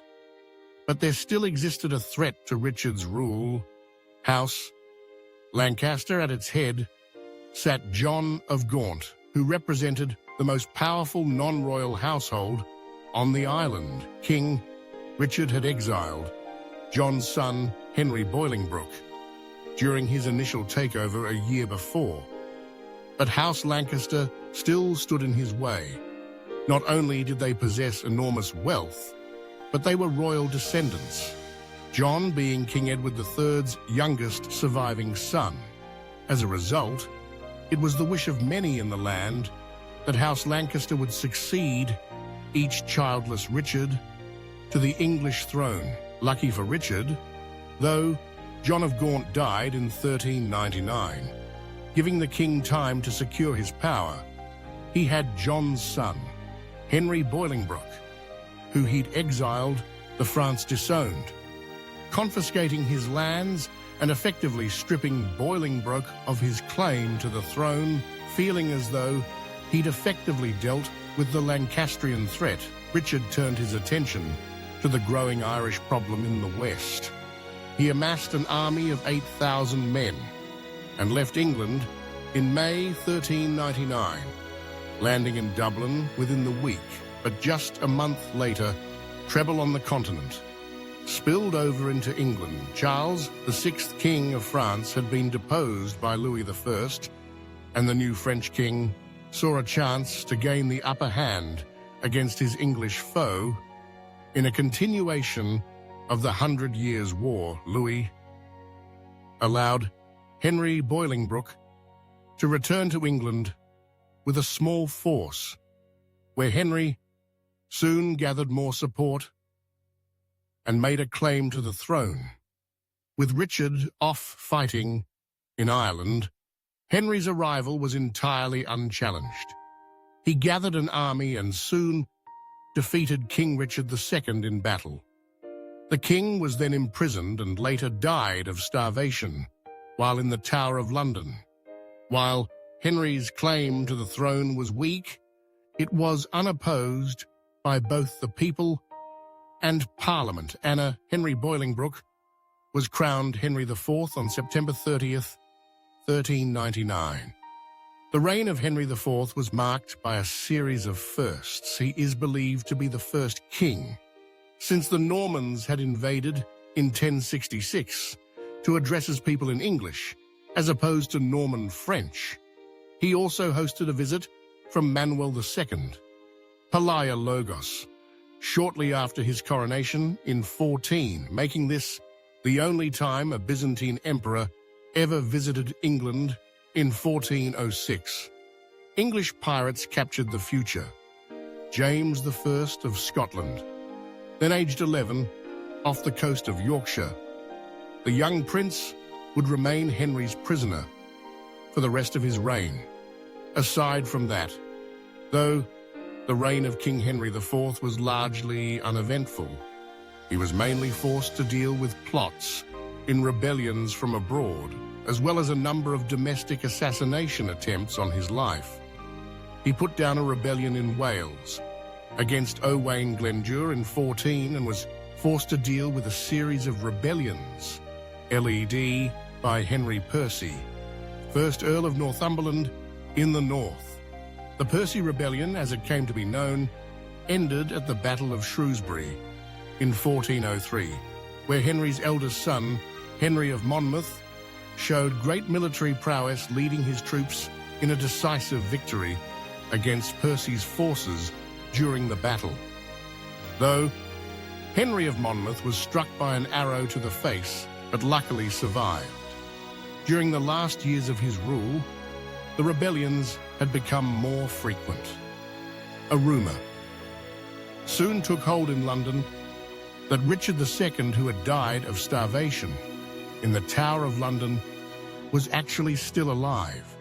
This was all in spite of Henry's best efforts to prove Richard had died while in captivity. King Henry had the body of Richard on display at St. Paul Cathedral shortly after his death, in an effort to prove to his supporters that the old king had in fact died and that his death had not been violent. However, this didn't stop Scottish emissaries from travelling throughout the villages of England, declaring that Richard was alive and residing at the Scottish court. Sir Elias Levet and his associate Thomas Clarke searched for an appropriate lookalike and promised him Scottish aid to carry out the insurrection. Unsurprisingly, the rebellion came to nothing. Vevey was released, and Clarke was thrown into the Tower of London. Towards the end of his life, Henry was taken by recurring bouts of serious ill health. Henry died in London at the Abbot's House of Westminster Abbey. In the Jerusalem Chamber, during a convocation of Parliament, he was buried at Canterbury Cathedral, adjacent to the shrine of Thomas Becket. The English throne in its entirety would go on to his son, Henry of Monmouth, on April 9th, 1413. Henry of Monmouth was crowned Henry V at Westminster Abbey on the day of his coronation. A terrible snowstorm blew over the grounds, but the king addressed his people, despite it described as very tall with a slim build and a ruddy complexion. The young king had developed a taste for battle. During his father's reign before him, he'd helped quash the Welsh rebellion and personally commanded the royal army to victory at the Battle of Shrewsbury at just 16 years of age. But Henry V had inherited many of the same problems his father had dealt with. The Lancastrian claim had its fair share of doubters, and the young king immediately set about securing his position on the throne. He wanted to rule a unified England and not deal with the constant threat of pretenders and usurpers like his father had. He allowed his past indifferences to be forgotten, honourably, reinterring the late Richard II, giving Richard's son, Edmund Mortimer, a place on the council and gradually restoring titles in estates of those who had suffered under his father's reign. When he did face a serious threat, he proved a decisive decision-maker. He ruthlessly put down the Lord discontent in 1414 and the Southampton plot of 1415, which involved a number of earls and barons who supported Edmund Mortimer's claim to the throne, which was easily dealt with. As it failed to gain much popular support, Mortimer himself remained loyal to the king. Throughout the plot, he promoted the use of the English language and government keeping records in English and using English in his personal correspondence for the first time since the Norman conquest 350 years earlier. With his domestic situation now under control, Henry could turn his attention abroad. The Hundreds-Year War was still ongoing, despite a brief period of inactivity from both sides. In 1415, King Henry V took an army and landed at Harfleur in Normandy, intent on regaining territory on Mecontin. After a brief siege, Henry and his men take the city of Harfleur. But its costly victory, it had taken Henry longer than he would have liked, and his men had suffered, having arrived in Normandy with 12,000 men. Henry's troops now numbered only 6,000 due to desertion, starvation, and disease. Against the advice of his council, he ordered his men to march across the French countryside towards the English-held port city of Calais, where they could rearm and return to England, unable to cross the River Somme. Henry V was forced to make a detour inland, where he was intercepted by French forces near the village of Agincourt. Henry's men were exhausted. The French army outnumbered them 5-1, and many of the rank and file were suffering from dysentery regardless. Henry had little choice but to meet the French in battle. Heavy rain the night before had made the ground around them a marshy bog, and as the astute tactician that he was, he intended to use that to his advantage. At 1100 a.m., the French army attacked, mounting a cavalry charge straight at the main English line. Henry brought his archers forward and ordered them to unleash hell with a 250-meter killing range. The English longbowmen slaughtered. The French cavalry, who had been slowed down in the mud, many were forced to dismount, and some drowned in the thick mud, where they stood by the time the cavalry reached the English line. Panariad ordered his archers to drive large pointed stakes into the ground, a new tactic never before employed by the English against the French. The charge was rendered useless, and a melee broke out.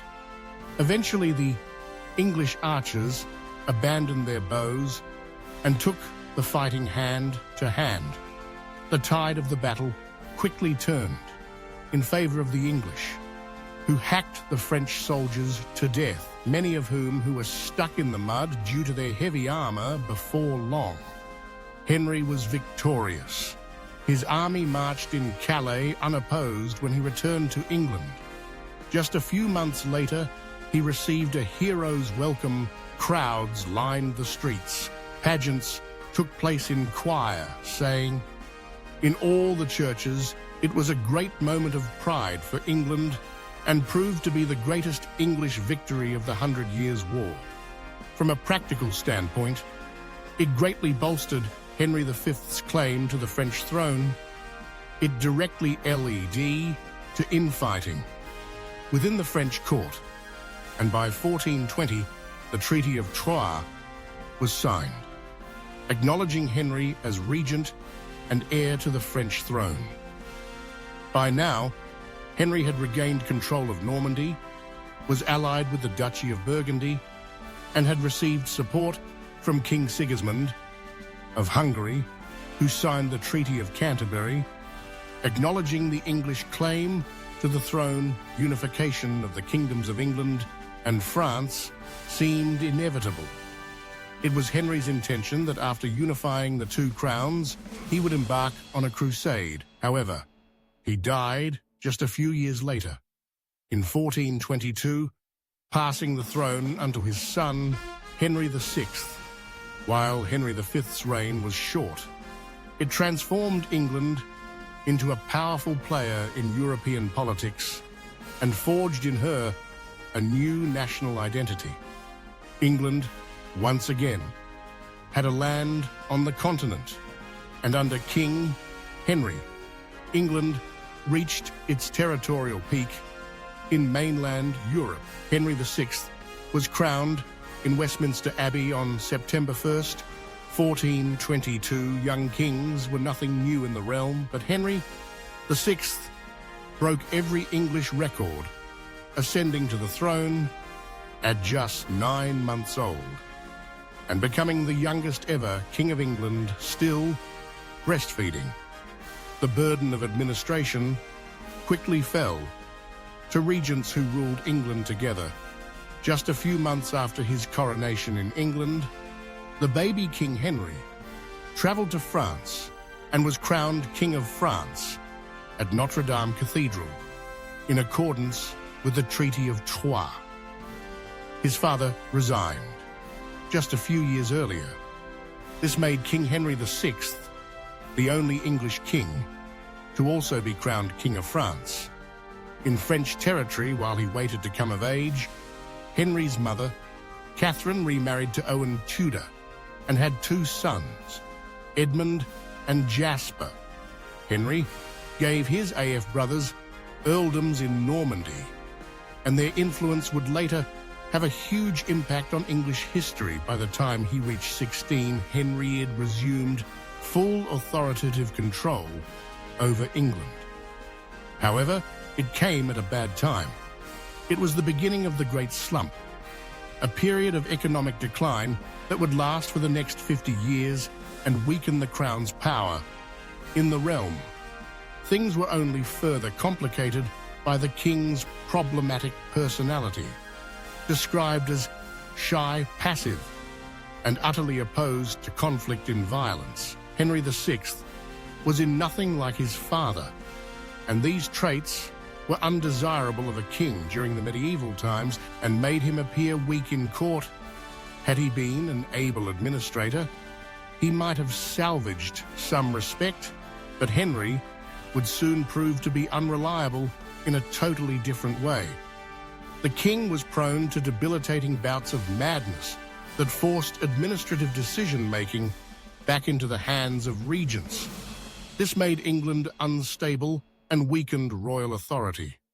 It wasn't long before England declined into anarchy and lawlessness. This affected noble sense that the crown was weak and capitalized on this, quarreling with one another and amassing private armies to fight for local supremacy.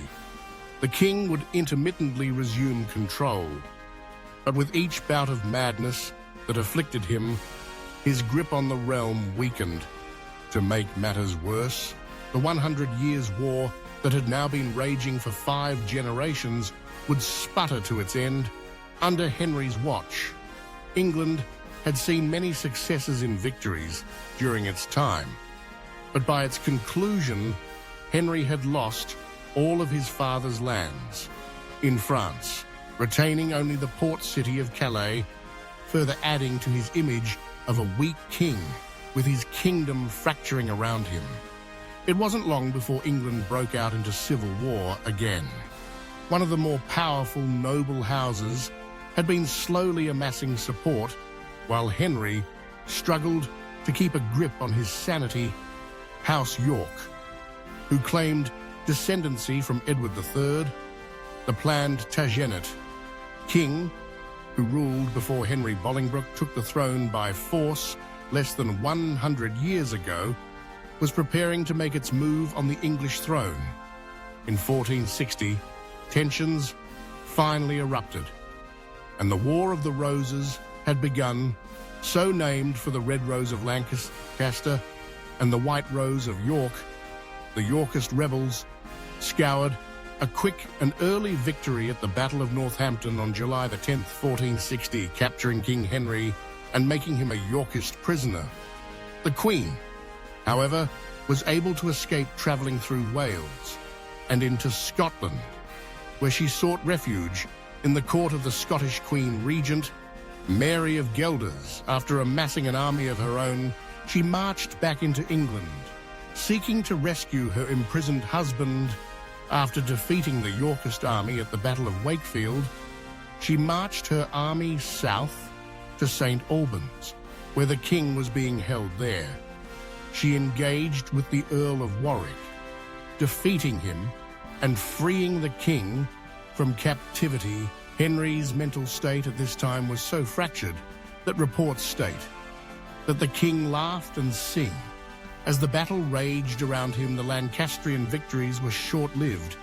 However, as Edward of York rallied his troops and met the royal army at the Battle of Towton in 1461 under a thick blanket of snow, the Battle of Towton became the bloodiest battle that ever took place on English soil and resulted in a decisive Yorkist victory.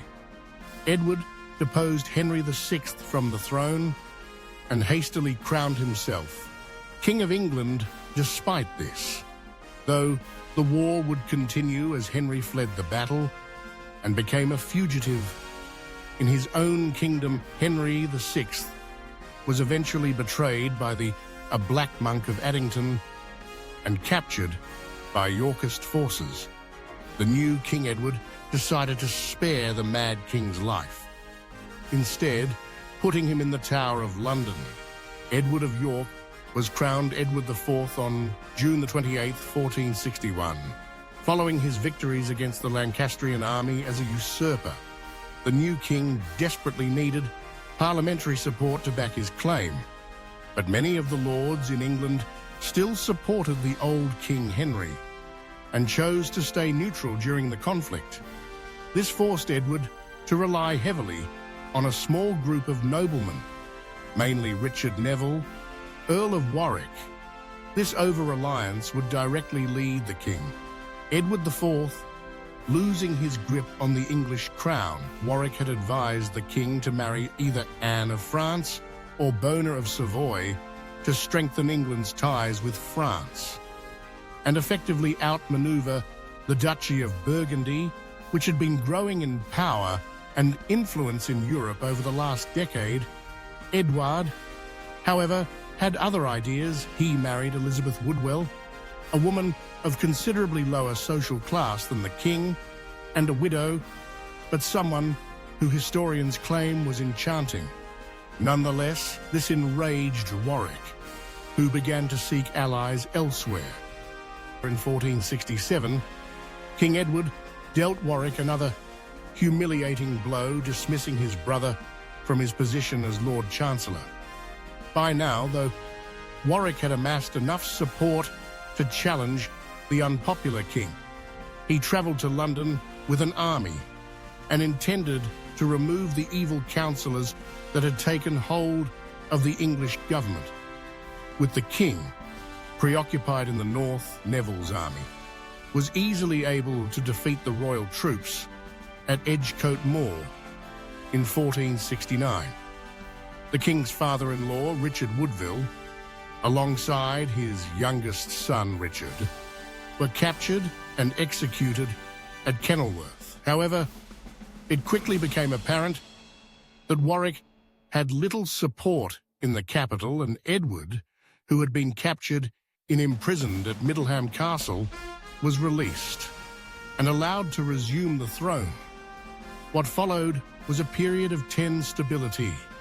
Warwick was ousted from Edward's courts and decided on travelling to France, where he sought support from the continent and vowed to restore Henry VI, who was currently still alive in the Tower of London, to the English throne. Yorkist rule had become increasingly unpopular, and Warwick was able to gather an army of 30,000 men in support of his cause, landing back in England on September the 9th, 1470. King Edward was a no-match for Warwick's army, and he fled to Bruges to avoid capture. Warwick restored King Henry VI to the throne, but with this, the same problems that had plagued the Mad King's reign simply returned. Mental instability meant a lack of central leadership and caused the nobility to fight amongst itself for power, like it had previously. Edward, meanwhile, returned to England, aided by powerful Flemish merchants and immediately sought support in York. Marching through the realm, he slowly gathered an army and turned his attention to the capital. He entered London, unopposed and imprisoned. Henry VI, once again, Warwick was killed at the Battle of Barnet in 1471, while a second Lancastrian army was defeated at the Battle of Tewkesbury. Only a month later, Henry's only son, Edward of Westminster, died on the battlefield, while Henry himself passed away less than a year later. With the old king and his heir dead, King Edward had hoped his throne would now be secure, but the realm was in disarray, plagued by instability and infighting. After years of civil war, King Edward was able to maintain his grip on power. But toward the end of his reign, he became increasingly ill and died on April 9th, 1483. His son, Edward V, was to take over as King of England, but as Edward was only little, the king named his brother Richard, Duke of Gloucester, as Lord Protector and Regent, while Edward came of age. But Edward would never be crowned, and England would soon discover that the new Lord Protector had little intention of vacating his position on the throne. Richard took over as Lord Protector of the realm immediately after the death of his brother King Edward IV. Royal records do show that plans were made for Edward V's coronation. But there is great debate among scholars as to how much of this was genuine or merely a show put on by the new Lord Protector to appease the old king's supporters. Richard's reputation as a ruthless power grabber initially stems from the speed with which he took control of the English crown shortly after his appointment as Lord Protector. He brutally put down a supposed plot against his life that involved the new king's uncles, Anthony Woodville. Upon the Queen's request, Richard and Anthony Woodville were to meet at Northampton and accompany the young Edward down to the capital, providing him safety and legitimacy as he ascended the throne. But while the young king waited for the arrival of his uncles, Richard got to work. He had Anthony Woodville and his associates arrested and sent to Pontefract Castle, where the men were tried and executed for an alleged plot against the new Lord Protector's life. Richard quickly notified his nephew of the treasonous actions of his uncle and reassured the boy that they had been dealt with. Accordingly, he alone led Edward into London and transferred the boy to the royal apartments in the Tower of London, as was customary for any king awaiting his coronation. But Richard's plan was only just beginning. Upon hearing the news of her brother's demise, the Dowager Queen fled to the capital and sought support from those who had been loyal to her husband. But Richard had beaten her to it. He accused those close to the Queen of being complicit in the plot against his life and had them executed within days of the trial with the Woodvilles' power base. And Tatters, Richard had only one obstacle in between himself and the English throne: the princes in the Tower. As luck would have it, the Lord Protector was informed by the Bishop of Bath and Wells that King Edward IV's marriage to Elizabeth Woodville was in fact invalid, due to King Edward's still having been married to Eleanor Butler at the time of his union with Woodville. This meant that Edward and Richard, the princes in the Tower, were illegitimate and could not rule. A sermon was preached on the steps of St. Paul's Cathedral on the day of the new king's coronation, declaring Edward V to be a bastard and asserting that Richard III was the rightful heir to the English throne. Shortly after this, the citizens of London and its nobility converged and drew up a petition asking Richard to assume direct control of the throne. On July 6, 1483, Lord Protector Richard was crowned Richard III, King of England. Power was his that same summer. The princess, who had been quietly living in the tower, silently disappeared. There are many theories as to what happened from being murdered by Richard himself to fleeing to Europe under the cover of darkness. But the mystery of the princes in the tower still remains one of the greatest unsolved questions in English history. But despite the ease with which Richard had assumed the throne, his power base was still fragile. And it wasn't long before he was faced with his first major threat, the Buckingham Rebellion led by the Earl of Buckingham, and a number of disaffected nobility who had been fiercely loyal to the old king, Edward IV. They quietly planned to overthrow the new King Richard. They saw the new regime for what it was, a power grab, and they sought to give the crown back to the young Prince Edward, currently in the Tower of London. But when rumors of Prince Edward's death began to circulate throughout the realm, Buckingham had to change his plan. Luckily for him, there was another candidate ready and willing just to cross the Channel, Henry Tudor, as the son of Lady Margaret Beaufort herself. A descendant of King Edward III, Henry had a legal claim to the English throne regardless of how weak it actually was. Buckingham gathered his troops in Wales, while Henry Tudor, who had been exiled to France, gathered an army on the continent. However, just like it had in 1066, bad weather once again played an important part in the fate of England, as Henry and his ships were delayed, crossing the English Channel by a fierce storm. Most of his fleet was forced to turn back to their ports in Normandy and Calais, while Henry himself anchored at Plymouth to weed out the gale. Buckingham's army was troubled by the seam storm on land, and when Richard's troops arrived to face the rebel army, many of Buckingham's men deserted, leaving the Earl to be captured, tried, and beheaded in Salisbury. When Henry heard of Buckingham's fate, he fled to Paris, where the French regent supplied him with a fresh army with which to invade. A year later, in 1485, on August 22nd, the armies of Henry Tudor and King Richard III met at Bosworth Field near the city of Leicester.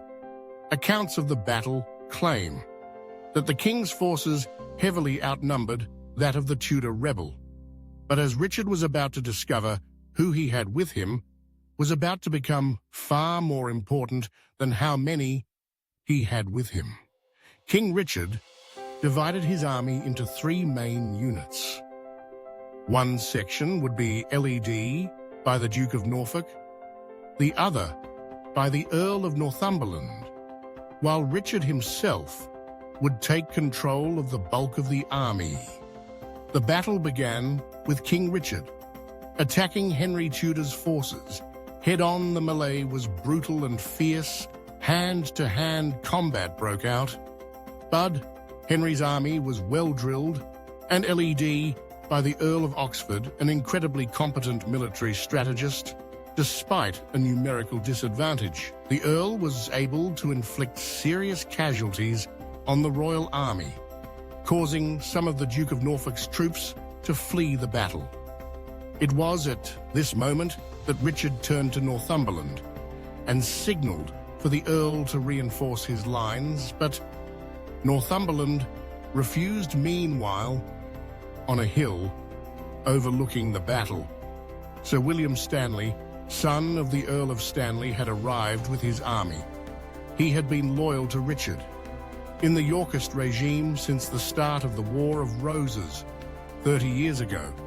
Stanley had been present at the Battle of Tewkesbury when Edward IV took the throne, and Richard had even rewarded him after his ascension to power with land in North Wales. But this meant little. The Stanley who held off on joining either side until a clear winner had emerged, with Northumberland refusing to come to his aid. Richard feared that he might lose control of his army soon, so he mounted a risky attack, intending to charge right into Henry's forces and kill the young pretender himself, ending the battle and securing a victory. But seeing the king separated from his main army, Stanley made a decision that changed the course of English history. He joined on the side of Henry Tudor, surrounding King Richard and his men and removing the king from his horse. my horse, a kingdom for my horse," the king shouted.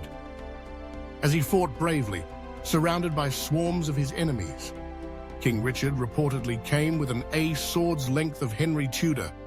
Before finally being overwhelmed by Stanley and his men, he was killed where he stood. The Battle of Bosworth Field was over, and the reign of Richard III had ended. He would be the last English king to die in battle. Myth has it that the English crown was found propped up against a bush nearby. It was taken and placed on Henry Tudor's head, right there on the battlefield. Richard's body was buried without ceremony in a nearby abbey in Leicester. His death marked the official end of the War of Roses, and Richard III became the last Plantagenet king to rule over the island. After over 3 decades of civil war, England had a new king. Henry Tudor was crowned Henry VII at Westminster Abbey on October 30th, 1485. His ascension marks the beginning of the early modern period of English history as a king. By right of conquest, Henry faced the difficult challenge of consolidating his power and securing his position on the throne. He did this by marrying Elizabeth of York, daughter of Edward IV, and uniting the warring houses of Lancaster and York together to form the new House Tudor. He punished those loyal to the old king and rewarded any man who swore fealty to him, promising not to confiscate their lands or remove their royal titles. Many welcomed the change in leadership and pledged their support to the Tudor king. Once his position as ruler was more secure, he turned his attention to repairing the kingdom he had won, and England was in serious need of repair. Decades of civil war and 2 usurpations in the last 3 years had left the realm in serious administrative and financial disarray. But thankfully, King Henry proved to be the right man for the job. The new king believed in something called royal absolutism, essentially the divine right of kings to rule as they saw fit, without having the answer to nobility, church, or parliament. This led Henry to taking much more hands-on approach to the everyday running of his kingdom. He was a stickler for details and quickly proved himself to be a highly capable administrator and diplomat. Up first was the crown's finances. Civil wars are never great for the treasury, and after 30 years of fighting on top of the great slump that had only ended 5 years before his ascension, England's financial situation was in tatters. He revitalized the exchequer and improved tax collection in the realm by keeping the same financial advisors throughout his entire reign. This gave the office of the exchequer a strong sense of stability and allowed the men to refine their processes. He was also far less extravagant than his predecessors, choosing to be fiscally responsible instead of spending lavishly on feasts. In events, he introduced the Acts of Resumption in 1486, which gave him access to all the lands given away during the War of the Roses and placed them directly under the Crown's control, greatly improving his financial situation. But perhaps his greatest economic achievement was the Magnus Intercursus, or the Great Agreement, as you might remember a few generations ago.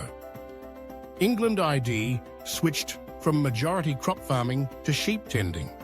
Now, centuries later, the English war trade had exploded and become the island's main economic export into Europe. But that export was directly threatened when Margaret of Burgundy supported Perkin Warbeck, a pretender to the throne. And one of the first major rebellions Henry was forced to deal with during his reign, the king enacted a trade embargo with Burgundy, cutting off their supply of wool and severely limiting the amount of English trade that was going into the continent. But wool was an important material, and English wool was prized from Paris to Rome. So it wasn't long before the two nations began talks of negotiation. What emerged was the Magnus Intercursus, a treaty which reopened trade between the two countries but heavily favoured England, as it removed the taxation of English goods going into Europe, making the island rich in the process. And speaking of pretenders, Henry had two major uprisings during his reign. The first was Lambert Simnel, a young boy who had been somewhat forced into pretending to be one of the young princes in the Tower after his army was defeated. King Henry showed great mercy in sparing the boy's life, giving him a job in his kitchens for the remainder of his existence. The next was Perkin Warbeck, a more serious threat, as he gained support from Margaret of Burgundy and gathered an invasion force to invade the island. Warbeck too was defeated, but unlike Lambert Simnel, he did not escape a gruesome death. He was hung alongside his supporters. In all, King Henry VII's reign was a remarkably peaceful and prosperous time. He was a fantastic and able administrator and ruled for a long 24 years, where the crown's influence and control grew alongside her treasury. The realm welcomed the stability King Henry brought, and his legitimacy was never seriously questioned or challenged. But the later years of his reign were marked by personal tragedy. He lost his eldest son Arthur to the English sweating sickness and was reportedly stricken with grief. The normally stoic and reserved king could apparently be heard sobbing at the loss of his son. A year later, he lost his wife, Queen Elizabeth, and reportedly locked himself away for weeks. Speaking to no one, many of his courtiers note that King Henry never truly recovered after the death of his wife. He died on April 21st, 1509, and was succeeded by his son, Henry, Duke of York. There is a strong argument to be made that there is no English king more famous than Henry VIII, an ironic sentiment when you consider he was never actually meant to be king. King Henry VII, eldest son, was Arthur, Prince of Wales. Born in 1486, he spent his life training in the royal courts and being groomed to take over from his father. Before him, his younger brother Henry, meanwhile, was raised as a prince with little responsibility, hunting, drinking, and competing. These were the pursuits Henry occupied himself with during his childhood, and he was more than happy to watch his brother take the throne at just 15 years old. Arthur was married to Catherine of Aragon, daughter of the powerful Catholic monarchy in Spain. Uniting the two kingdoms is one. However, just 6 months after his marriage to Catherine, the newlyweds came down with a bad case of sweating sickness. Catherine survived, while Arthur unfortunately perished, leaving the throne to fall to his younger brother Henry. History has not been kind to Henry VIII, and the Tudor king is often remembered for two main things: his 6 wives and his break from the Catholic Church. He is often portrayed as large, bordering on obese, rude, mad, and wholly uncultured, a stark contrast to how Henry was actually perceived. During his life, he was a natural athlete, a talented musician, religious and well-learned traits which made the young King Henry extremely popular in court and to the other rulers of Europe. But while Henry may have impressed in court, he was not an able statesman by any means. He had zero interest in administration and was considerably less frugal than his father, which unsurprisingly resulted in the vastly filled treasuries being depleted of gold by the end of his reign. Henry had a council who listened to him due to his willingness to kill the council fulfilled their duties. Sir Thomas More, a member of the council, served Henry, though the two became very close friends, seeking to unload the burden of administration. King Henry put Cardinal Wolsey in charge of England. The son of a Suffolk wool merchant, Wolsey was a shrewd diplomat and was able to keep England afloat, despite the king's best efforts to bankrupt her. Wolsey's rise through the ranks of the clergy was unparalleled, from Bishop of London to Archbishop of York, and then Card Noland, Lord Chancellor of England, to finally papal legate himself. Wolsey was one of the most successful new men of his generation. There were even serious considerations to make Wolsey Pope. Scholars believe that part of the reason Wolsey was eventually passed on for Pope was because of the role England was playing during the Reformation. Europe as a whole was undergoing major religious upheaval, where many religious scholars and academic thinkers were challenging the established ideas of the Church. It was called the Reformation, and many of these reformers called England their home. They believed the Church had become corrupt. But it's important to note, King Henry's break from the Catholic Church had nothing to do with his support for the Reformation. Henry was in fact a religious conservative, and his break from the Catholic Church was wholly selfish and for personal gain only. You see, after the death of his brother, Henry had received special dispensation from the Pope to marry his brother's widow, thanks to the fact that their marriage had never been consummated. For a long time, the pair were happily married, but as the years wore on, a problem soon became evident. Henry desperately wanted a male heir, and after 24 years of marriage to Catherine of Aragon, they had produced only one child. Mary, this LED, the king's eyes to wander, and they quickly landed on Anne Boleyn, one of the Queen's ladies in waiting. Anne Boleyn refused Henry's advances and insisted that if he wanted her, he would need to marry her. Hen returned to his expert chancellor, Cardinal Wolsey. Wolsey had the unenviable task of asking the Pope if he would annul the king's marriage to Catherine. The Pope denied it. Henry was furious and looking for someone to blame. He fired Wolsey from his post and accused him of treason.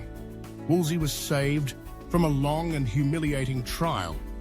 As he died shortly after his deposition, Henry soon found himself in a race against time.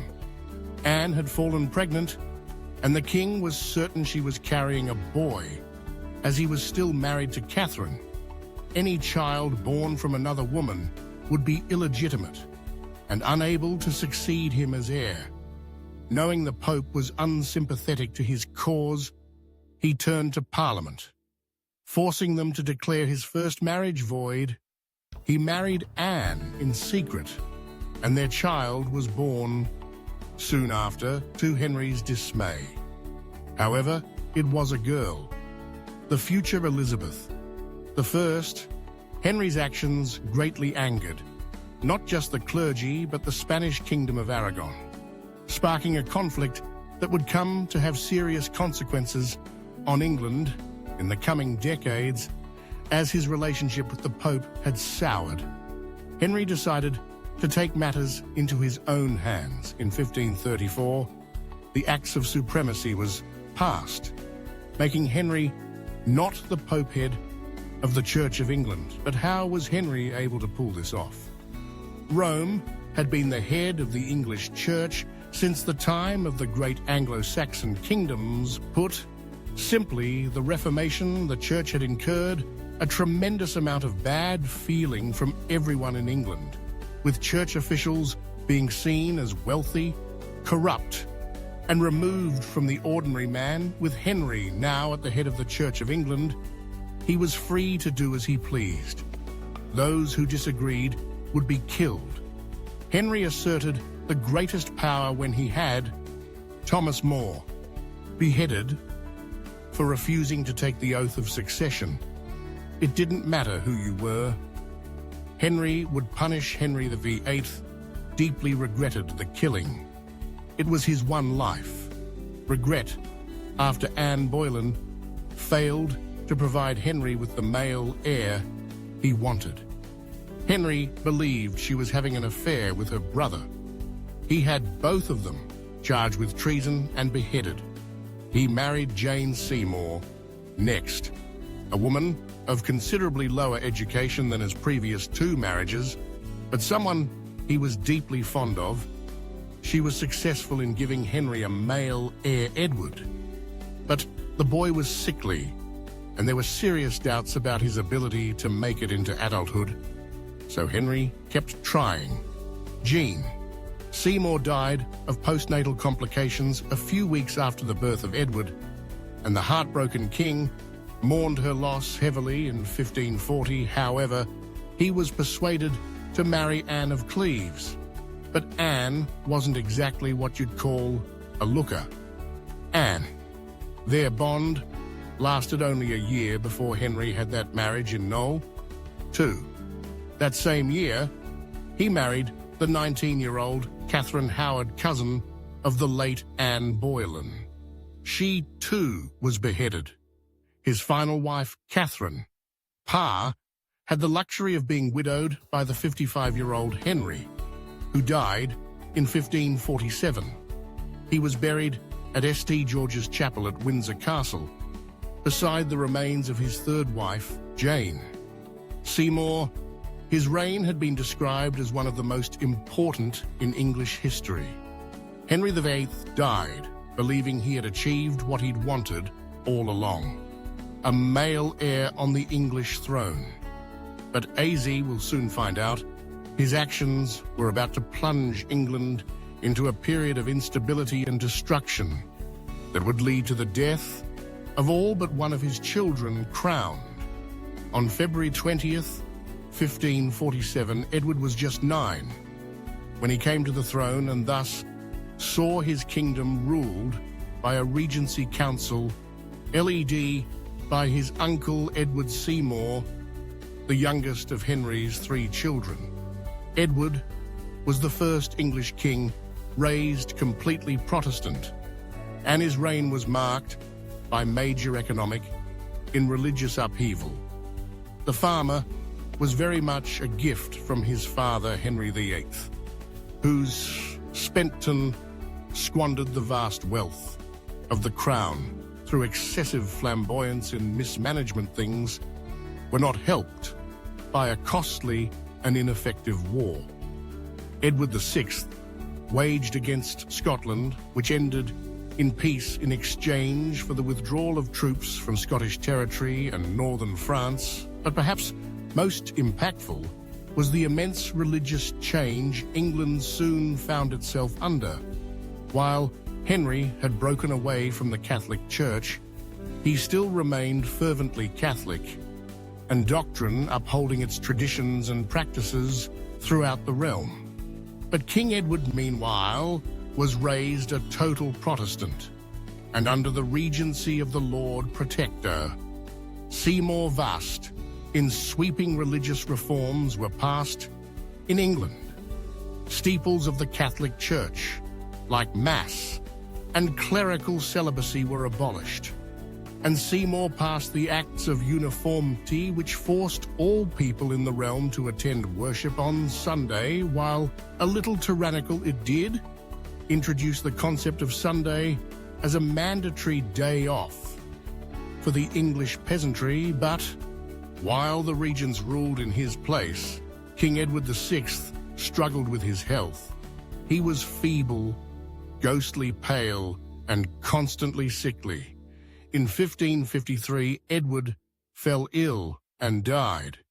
He was only 15 years old. Before his death, he, alongside his council, devised a plan for succession. Childless, Edward wanted to ensure that his kingdom remained Protestant, and so passed his crown on to his first cousin and granddaughter of Henry VII, Lady Jane Grey. This action, however, removed his older sisters, Mary and Elizabeth. From the line of succession, Mary was a devout Catholic and would no doubt have reversed many of Edward's reformist policies, as is the case often with royal succession. Edward's passing on July the 6th brought chaos to England. Lady Jane Grey never had a coronation.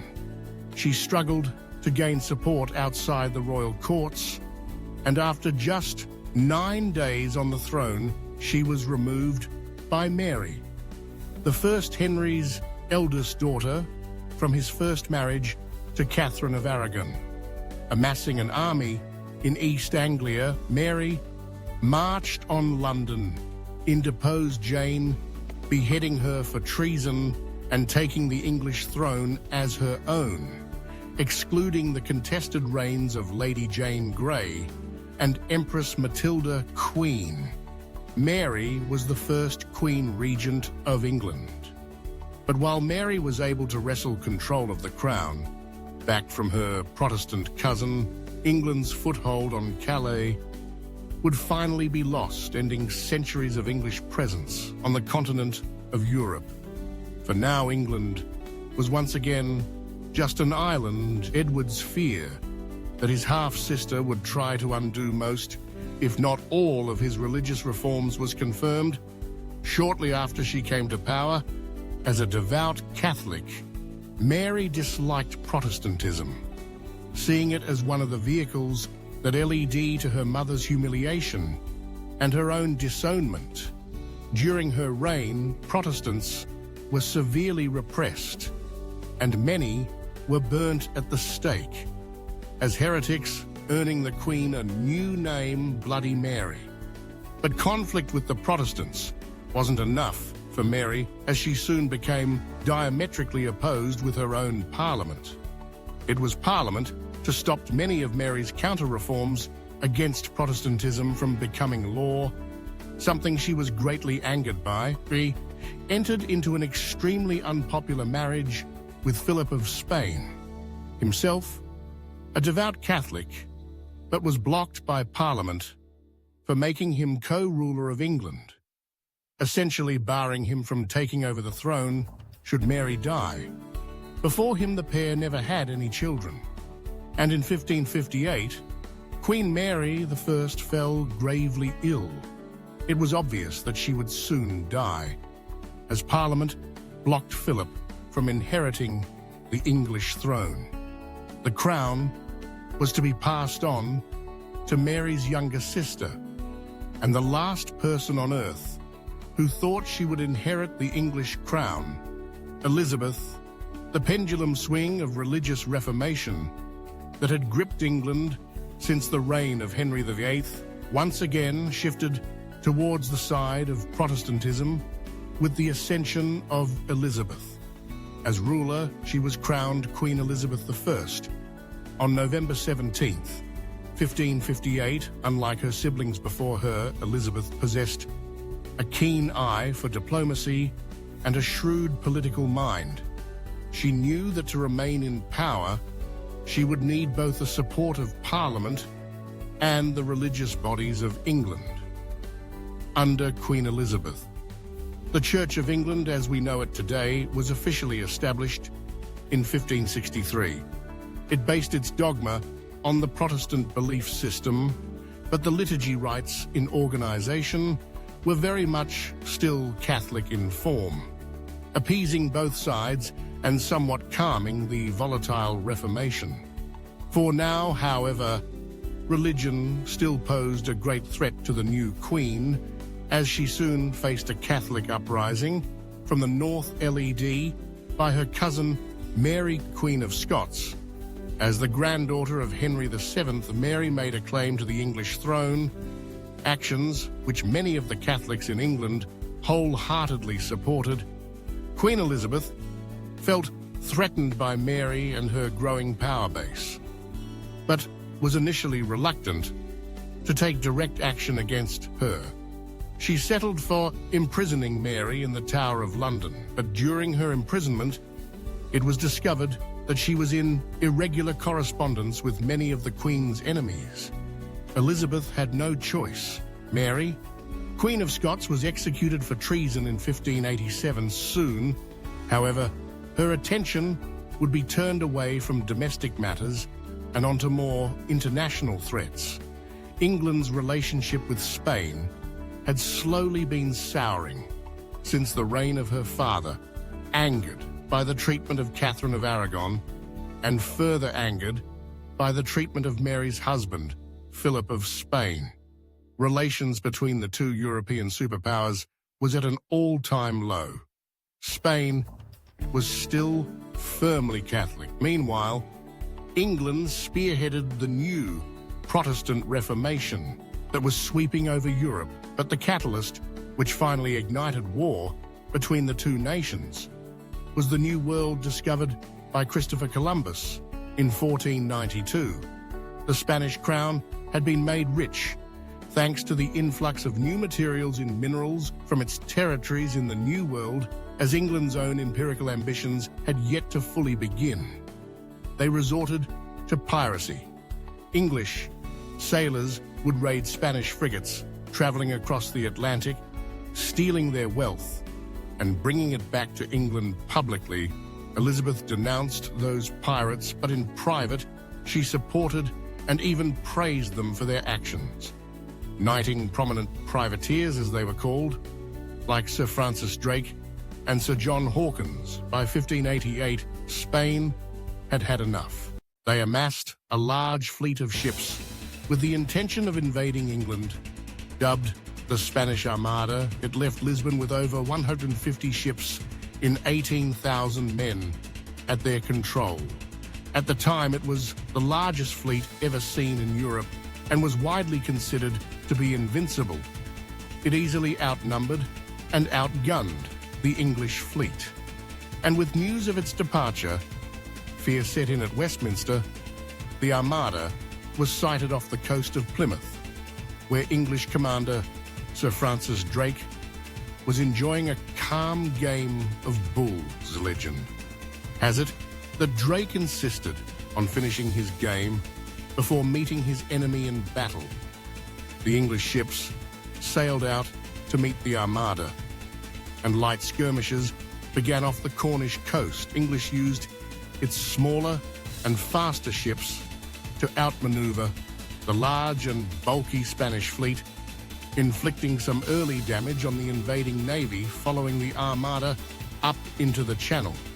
The Spanish commander in charge of the fleet was advised to stop and occupy the Isle of Wight, but refused, and instead continued on with his planned rendezvous with the Duke of Parma's forces in Flanders. They reached Calais largely intact, but that night things were about to change. Knowing he could not beat the Spanish in an open battle, Drake devised the plan. They set entire ships alight and sailed them into the Spanish fleet, anchored at Calais, causing the fleet to scatter and take heavy losses. The Spaniards suffered another defeat at the hands of the smaller English ships at the Battle of Gravelines, and as the Armada fled up into the North Sea, English ships gave chase around the island. Now firmly in the North Sea, Drakenar's navy gave up chasing the Spanish fleet and returned home. The ships that remained of the Armada now had the long journey back to Lisbon. A huge and violent storm erupted while the Spanish sailed around Scotland, and many ships were shipwrecked. By the time they returned to Spain, the mighty Armada was in pieces. Drake was a hero, and England was safe. The reign of Elizabeth was an incredibly transformative time in English history. It marked the emergence of England as a global power, and not just a European one. The investment into a Royal Navy LED directly to England's colonial ambitions in the years that followed, a cultural renaissance, also took hold of the island. Great playwrights like Shakespeare and Christopher Marlowe packed theatres in the capital, while adventurers like Drake and Walter Raleigh explored a new world beyond the borders of Europe. Her 44 years on the throne was welcomed by all, and Queen Elizabeth enjoyed great popularity amongst her subjects. One of her most defining features was her chastity. Elizabeth died a virgin in 1603. She never married, never publicly took suitors, and as a result, had no heirs. She was the last Tudor monarch of England.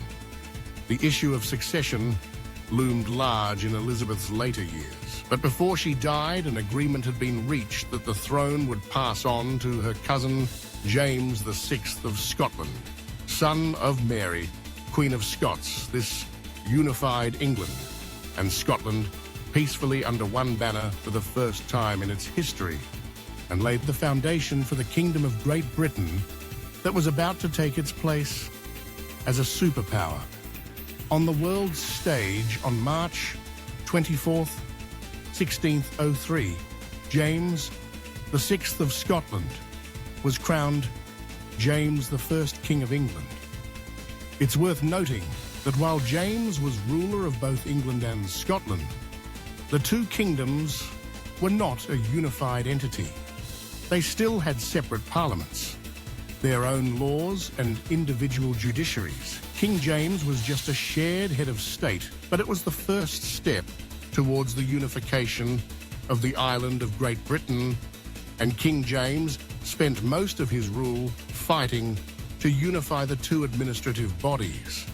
Despite this, however, the reign of the first Stuart king would mostly be remembered for its conflict and division. Religions still dominated English domestic policy, and the king continued to support the Protestants in their Reformation that firmly took hold in England. During the early years of his rule, the king had a new version of the Bible commissioned, named the King James Bible. It was an English-language Bible that soared in popularity thanks to its poetic prose in vivid imagery, many historians credited for helping to spread the English language across the globe, as it quickly became the most printed book ever, and still remains a popular version of the Bible today.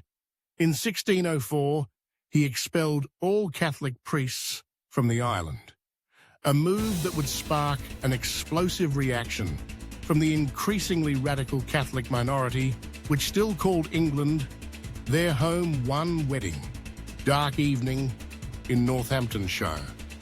11 men quietly murmured one another at a nearby inn, bathed in candlelight.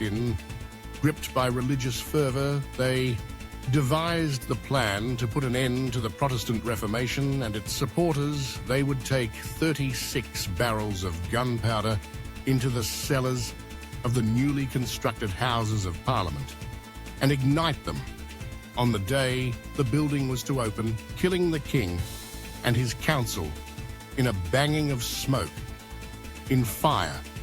It was to be known as the Gunpowder Plot. Over the course of a few weeks, they rolled their barrels down, avoiding deduction and capture night after night, with the grand opening set for November 5th and the gunpowder ready to blow. All the plotters had to do was wait, but their plans failed. An anonymous letter betrayed the plotters, and on the morning of the grand opening, royal guards flooded into the cellars to discover a lone man standing amidst the barrels of gunpowder. Guy Fawkes was caught and arrested. He was brutally tortured for several days, finally giving away the identities of the other conspirators after 3 days on the wreck. The gunpowder plotters were rounded up, captured and executed all around London. People lit bonfires in celebration of the foiled attack on Parliament and the King. This tradition still exists in England today. The plotters had hoped their attack would stop the Reformation in its tracks, but in fact, it had the opposite effect. King James had once promised not to persecute Catholics, as long as they be quiet and give but an outward obedience to the law after the failed gunpowder plot. However, he passed a wave of anti-Catholic legislation, and many in Parliament who had remained decidedly neutral on the Reformation now firmly supported the Protestant cause. But for all the religious strife in the realm, King James's biggest threat actually came from within Parliament, had been growing increasingly powerful, and at the start of the 1600s, their influence in the kingdom was at an all-time high. In 1614, he commented that he was surprised his ancestors should have permitted such an institution to come into existence. It is sedation in subjects to dispute what a king may do in the height of his power. Like many before him, King James believed in the absolute power of the monarchy, and as a result, resented Parliament's ability to challenge and contest his rule. But while they may have had their differences, both ruling bodies were able to compromise and maintain the peace. As a result, the reign of King James I was widely considered to be a peaceful and prosperous time in England. The English crown established its first colony in the New World, Jamestown in Virginia, so named after King James and the Virgin Queen Elizabeth before him. Meanwhile, the great literary tradition of English writers continued to flourish as England became a centre for culture and art in Europe. By the end of his life, King James suffered from ill health, brought on by a lifestyle of excesses. He would eventually die during a strong bout of dysentery on March 27, 1625. At his funeral, it was remarked that the king died as he lived in peace. But cracks in the kingdom had started to show too long. Had England laboured under the streams of parliamentary conflict in religious upheaval, the heir to the English throne, Charles I, was about to inherit a realm that was on the verge of tearing itself apart. Crowned on March 27, 1625, Charles I became King of England, Scotland and Ireland, in front of a large crowd at Westminster Abbey. He shared in his father's ideas of a monarch's divine right to rule, and as such was determined to limit the power of Parliament and govern over England. Unchecked and unquestioned, their first showdown came in 1627, when King Charles attempted to levy taxes without parliamentary backing. Parliament responded with the Petition of Rights. A year later, its basic premise was that no taxes of any kind could be allowed without the permission of Parliament. For Charles, this was the final straw. He dissolved Parliament and ruled without it for the next 11 years, levying a number of dubious taxes and passing new laws without parliamentary backing actions, which made the English king extremely unpopular during this time. England saw an unprecedented level of immigration from the island. It is estimated that up to 60,000 people left England, with half of them going to the new American colonies across the Atlantic. It wasn't only because of the unjust and steep taxation levied by King Charles, but because they sought religious freedom in the New World. The Calvinist movement had become increasingly popular in the kingdom, especially amongst the middle and lower classes, and given rise to Puritanism. Puritans believed that the new Church of England wasn't Protestant enough in its practices. and thought it needed to further separate itself from Catholic doctrine, which still permeated some aspects of its worship. Because of the increasing amount of Protestant offshoots that was springing up, Archbishop Laud attempted to impose uniformity on the English Church, opposing the Puritan ideal of a stripped-back ceremony in favour of a traditional ceremonial splendour similar to that of the Roman Catholics. As a result, a vast majority of the people who left for the colonies were Puritans who wished to practice religion the way they saw fit. But the impact of King Charles's taxes should not be understated. He attempted to levy ship money, a form of taxation that previously only applied to port cities, but now applied to the entire country, leading to a sharp decline in his popularity and firm opposition to the royal regime. Angry at the lack of support and desperate for money, King Charles had no choice but to call Parliament the Short Parliament, as it came to be known, sat for just 3 weeks. It came to an abrupt end after Parliament refused to vote on any new taxes until the King had listened to their long list of grievances. After a rebellion broke out in Scotland just months later, Charles was once again forced to call Parliament. This time, Parliament would sit for 20 years, earning itself the nickname the Long Parliament. It was apparent to Wall that King Charles's power was growing weaker by the day, and Parliament seized on the opportunity to make increasingly larger demands, all of which the King refused.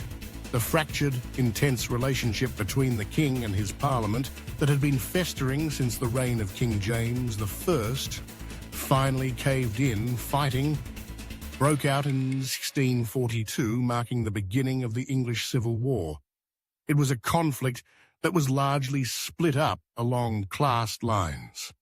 Parliamentary troops, or Roundheads, as they were known, were largely made up of the Protestant middle class. Meanwhile, the King's Army, or the Cavaliers, were mainly supported by the nobility, clergy and peasantry.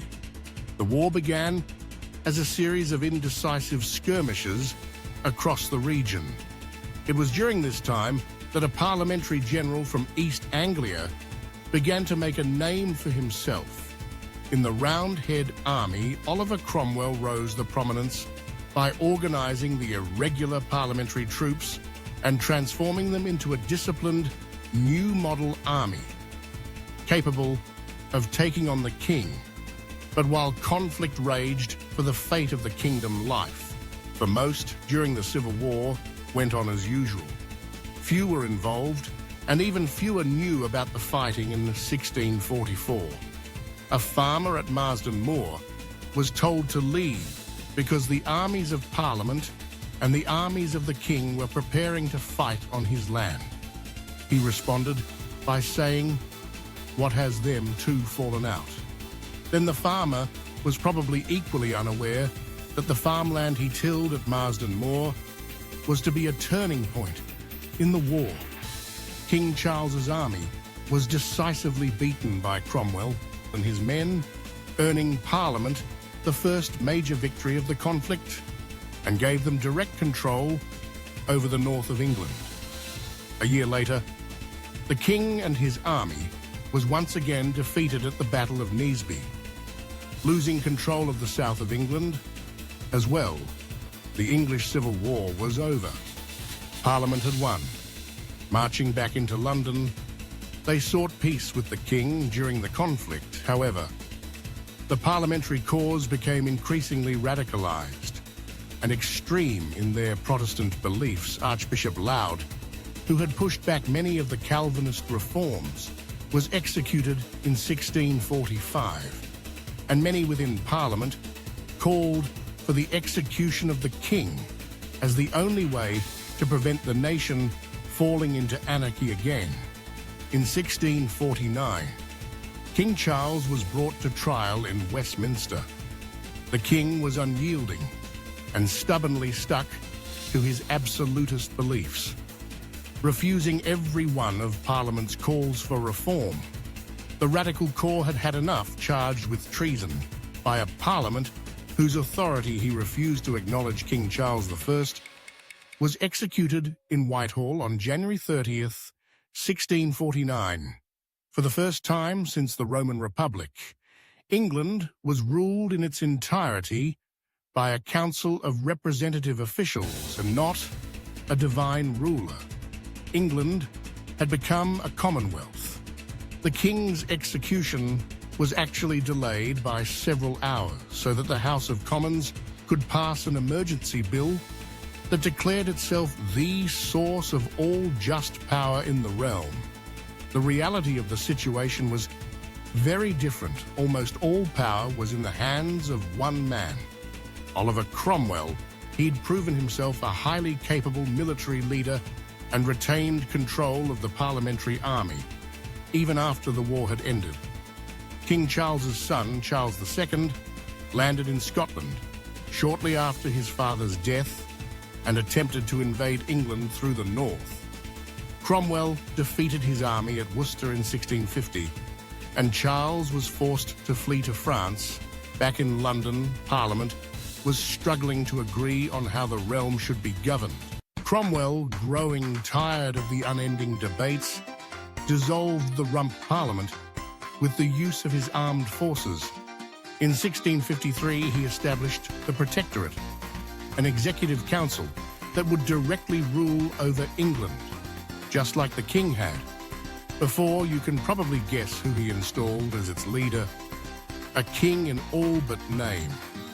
Cromwell ruthlessly enforced a set of rigid and strict laws that followed the Puritan ideal unwaveringly. Church attendance was compulsory, horse racing and cockfighting were banned, gambling dens and brothels closed down, and Cromwell even cancelled Christmas. It wasn't long before the Lord Protector had become as autocratic as the king. He called Parliament when he wanted to raise taxes and dismissed it when they argued. In all, it was a time of great repression and prudence. Pursuits of pleasure were banned, and many in the realm longed for the days when kings ruled England. Cromwell eventually died on September 3rd, 1658, and was buried at Westminster Abbey, a luxury previously only afforded to kings and queens of England. There were attempts to have his son, Richard Cromwell, take over the post of Lord Protector, but Richard was a less impactful character than his father, and as such he was ousted shortly after taking the post. The Commonwealth had become so unpopular during Cromwell's rule that after his death, the people called for the king to be reinstated. Charles II came back from exile and was a recrowned King of England on May the 29th, 1661. The body of Oliver Cromwell was exhumed from its grave at Westminster and hung at Tyburn for all to see when he began to rot. His head was cut off and put on public display outside Westminster Hall for the next 20 years. A statue of Cromwell still stands at the foot of the Houses of Parliament. Today, the Commonwealth and its protectorate had a profound impact on English society. Puritanism became inexorably linked with military rule, and from this point onwards, the more Puritan aspects of the Reformation were staunchly opposed by Parliament as the fervour of religion began to take a back seat in domestic rule. It also strengthened the bond between the kingdom and its king. In the next centuries, while Europe burned in the crucible of revolution, England remained a staunch supporter of dynastic rule. But more on that later. Considerably less hard-headed than his father, King Charles II, oversaw the restoration of the crown and the reintroduction of the royal family in England. The new king agreed to many of the proposals his predecessor had fought so hard against, and the relationship between king and parliament improved considerably. King Charles II then said about reverting many of the strict Puritan laws that Cromwell had passed during his protectorship. Alehouses were reopened. The theatres were allowed to put on shows again, and the sports and dance were revived throughout the region. But for all the splendour and merry that King Charles II oversaw, fresh challenges awaited as the kingdom settled back into its familiar rhythms.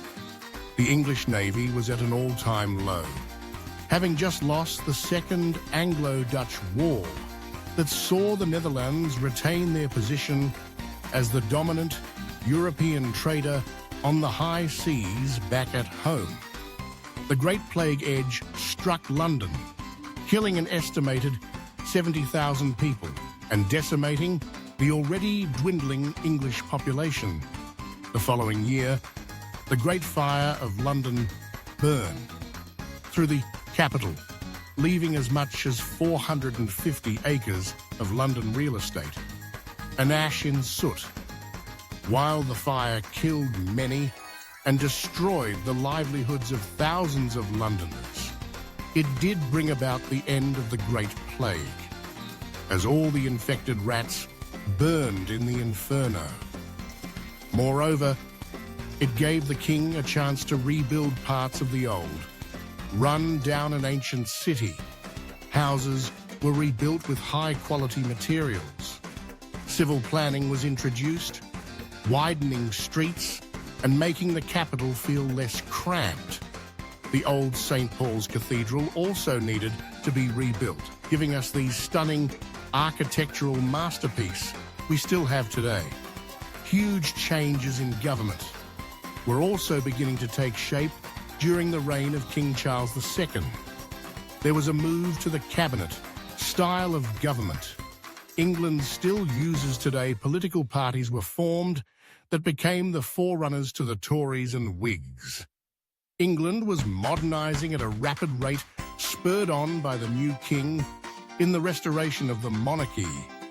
It was considered to be a model nation, and despite its flaws, it truly was leading the way in Europe in terms of freedom and quality of life. But for all modernisation, religions still plagued domestic policy in the kingdom.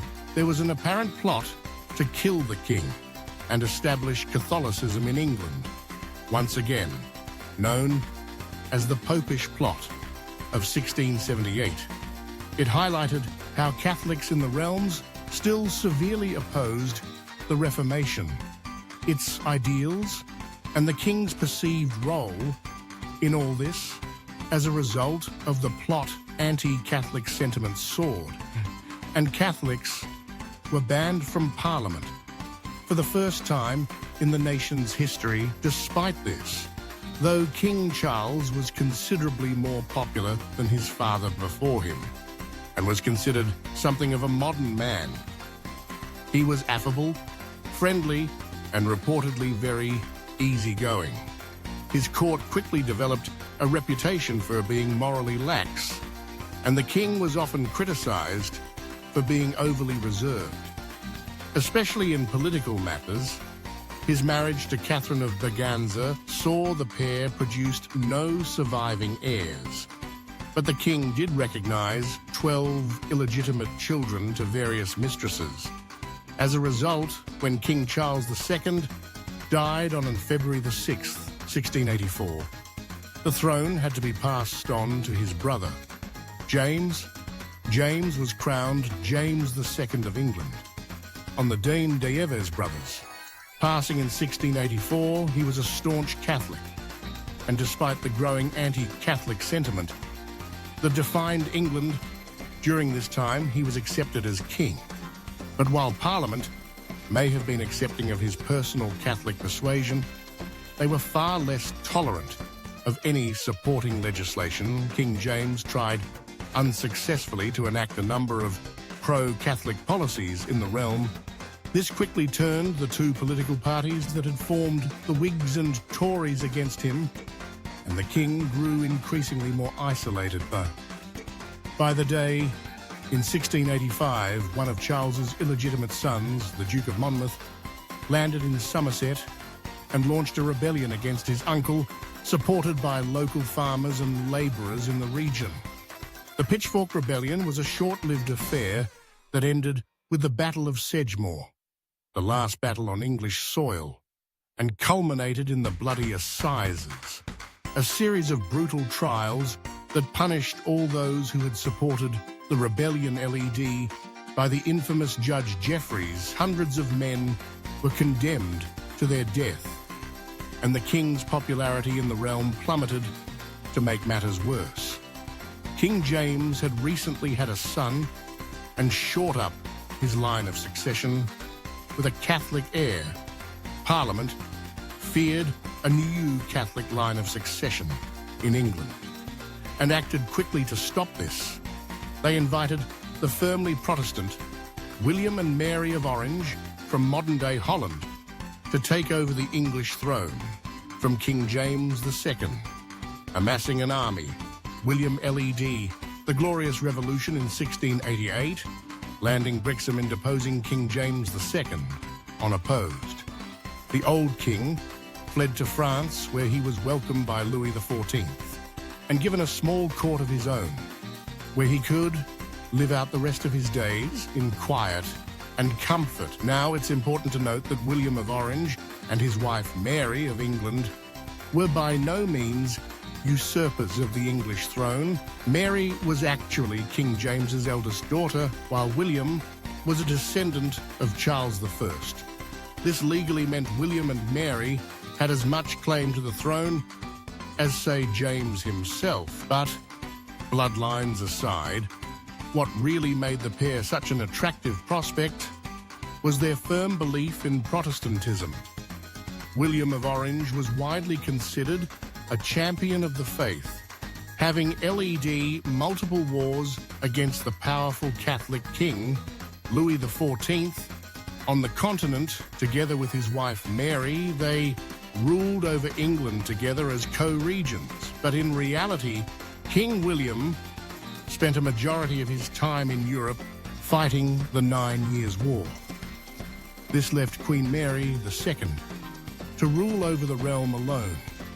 In his absence, she quickly proved to be an exemplary regent, ruling with a firmness and speed, all of which made her popular with her parliament and people for the first time since the reign of Queen Elizabeth.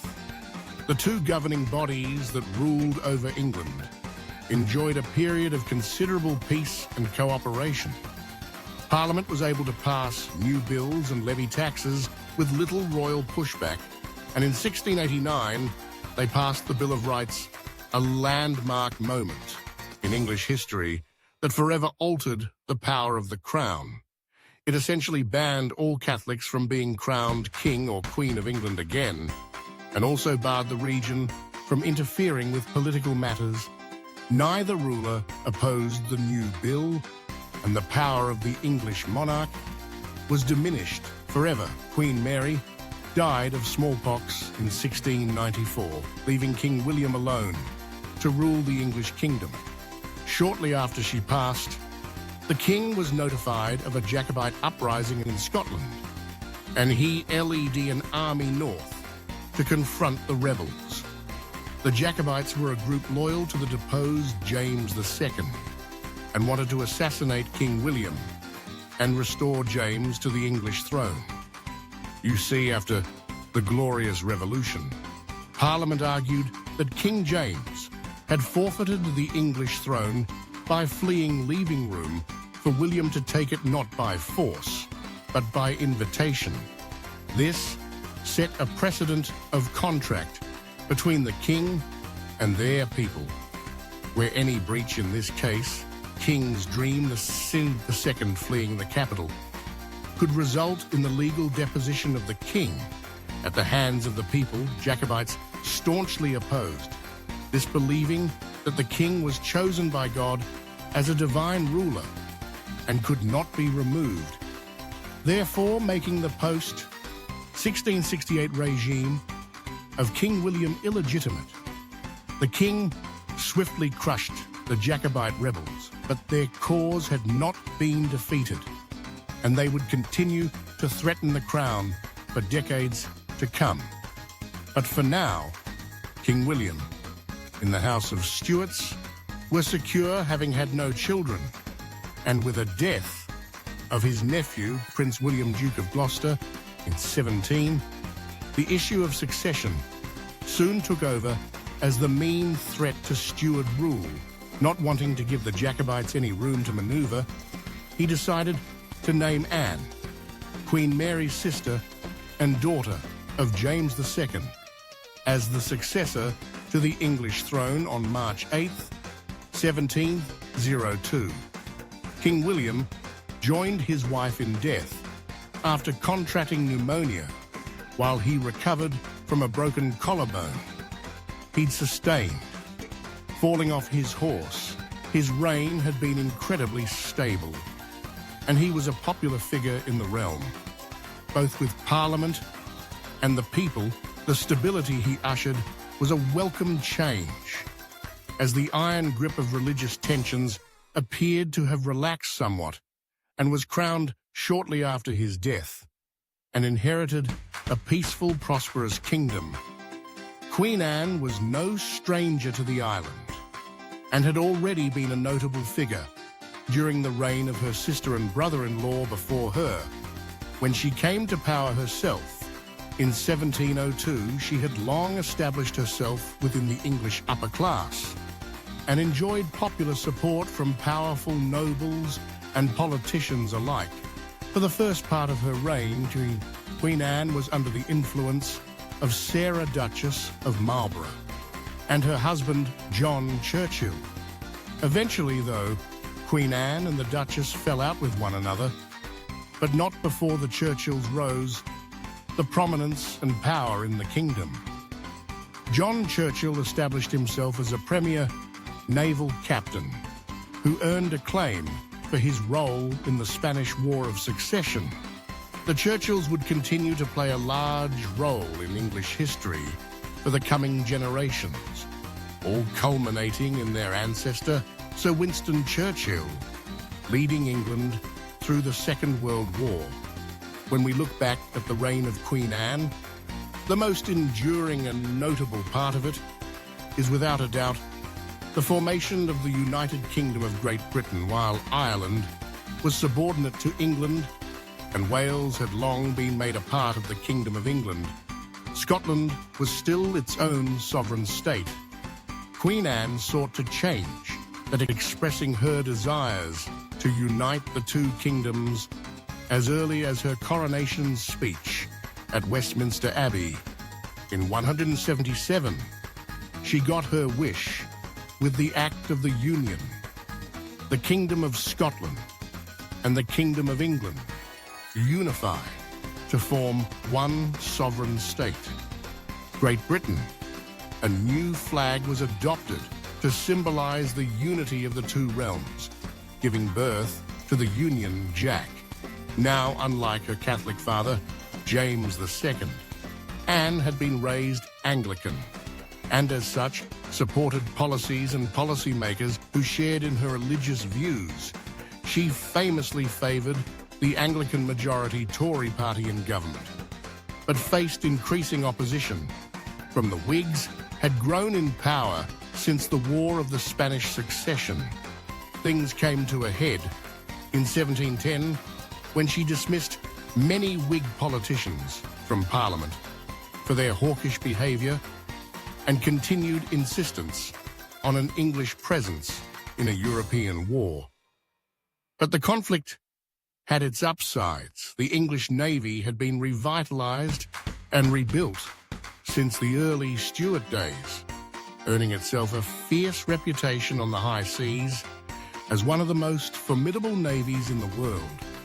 A powerful navy also helped bolster colonial expansion as territories in the Americas were quickly developing into profitable and important territories thanks to the tobacco farms and growing slave trade.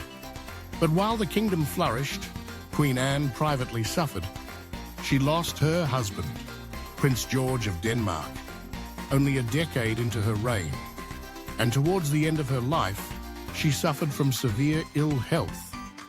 She gained a lot of weight and had a stroke that left her without the ability to speak towards the latter half of her life. Not long after that, Queen Anne died on the morning of August 1st, 1714. Her doctors thought that her death was a release from a life of ill health and tragedy. Despite 17 pregnancies, none survived. And as such, Queen Anne had no one to succeed her on the throne.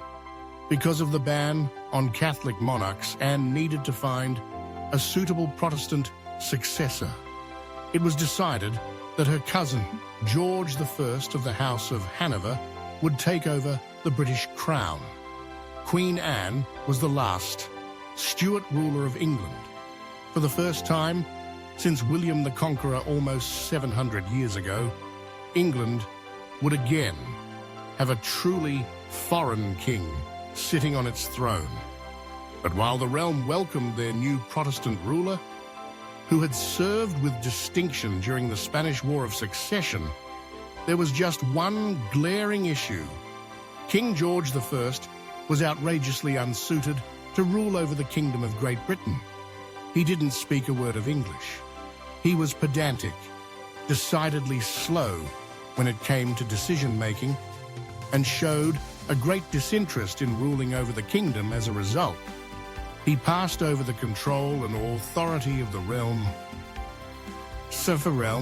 to a small group of trusted politicians. This was a role that would later be known as the Prime Minister and officially gave birth to the cabinet system. Still used in England today, he was crowned on October 20th, 1714. And before he'd even had time to learn his councillors' names, he was quickly forced to deal with an old threat up north. Jacobites had once again landed in Scotland, seeking to overthrow the king, and installed James Stuart, son of James II. As the King of Great Britain lined King William before him, the new King George easily quashed the rebel army, and James Stuart, later called the Old Pretender, fled to France, just like his father had. Meanwhile, back in Westminster, Churchill, the Duke of Marlborough, had now returned from Spain and came to the king to cash in his checks. The War of Spanish Succession had been fought on credit, with the idea that once it was over, the English crown would repay Marlborough for his men and material. But there was just one issue: the crown was in serious debt, and in theory couldn't pay Churchill what he was owed.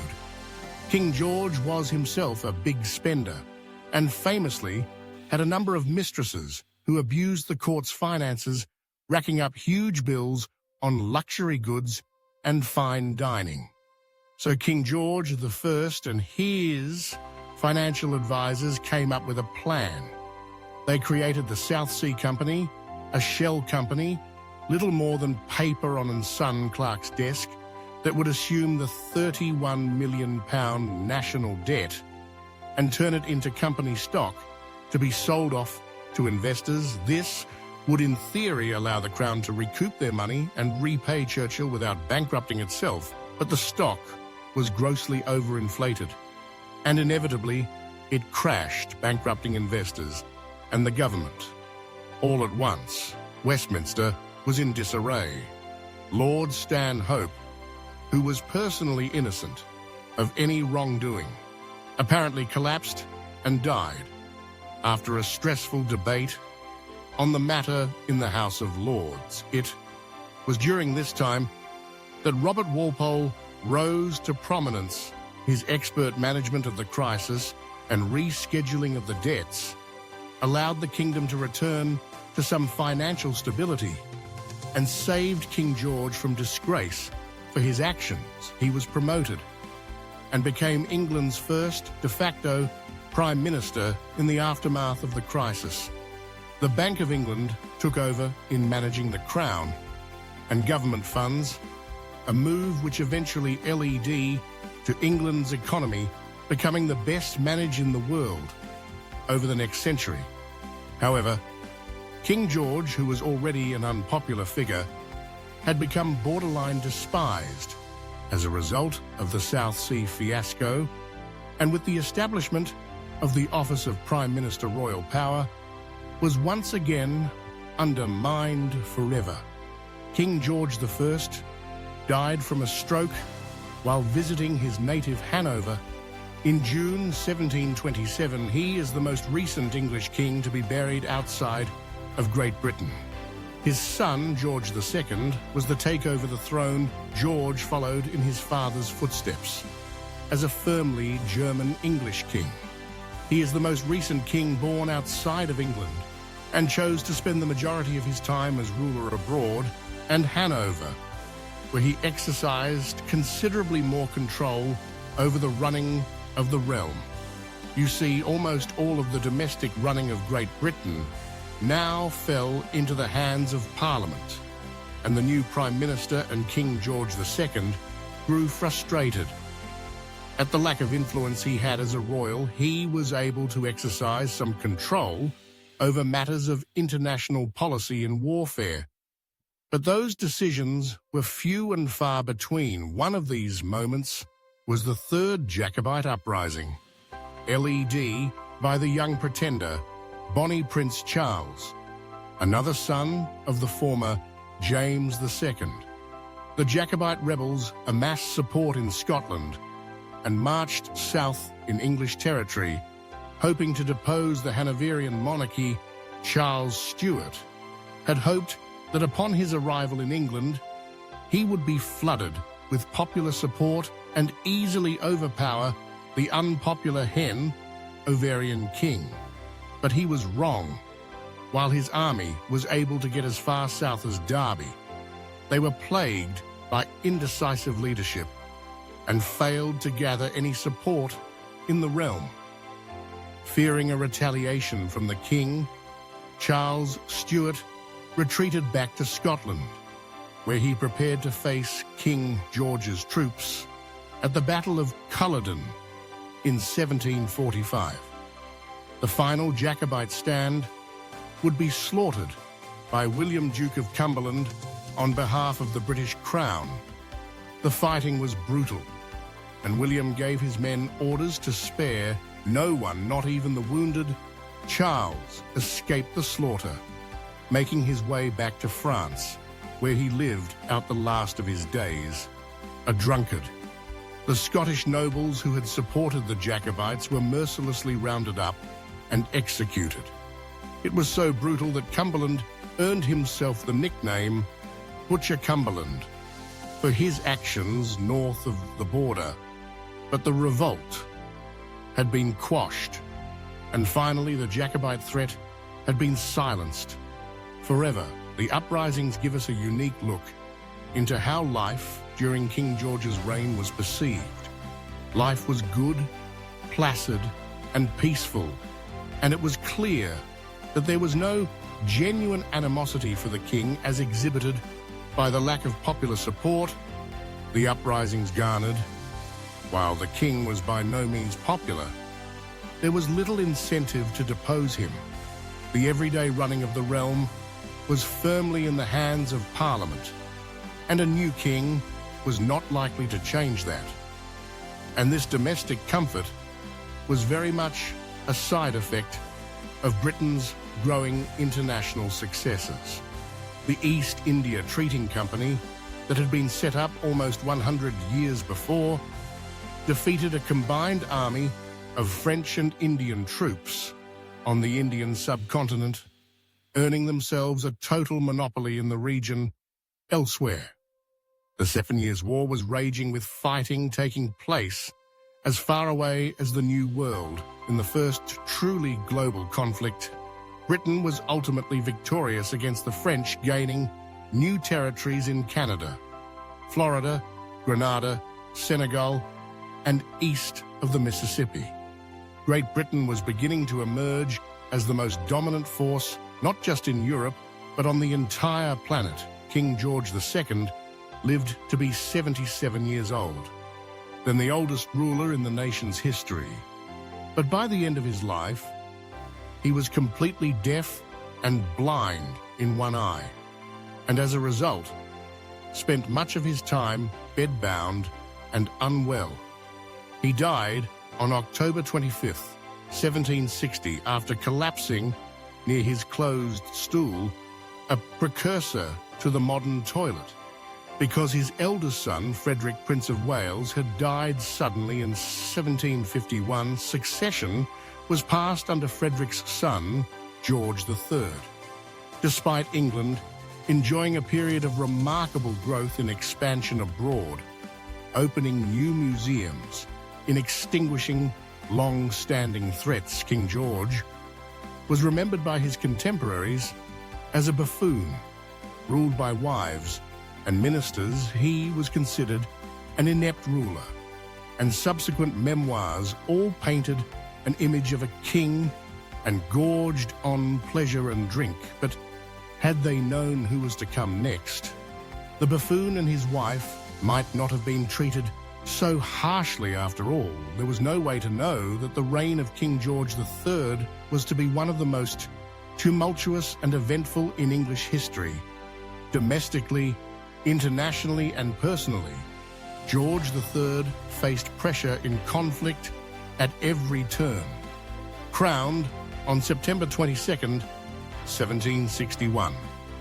King George III differed from his grandfather and great-grandfather in the sense that he was more English than they ever were. He was born on the island, spoke the language, and spent his formative years learning in the British Kingdom.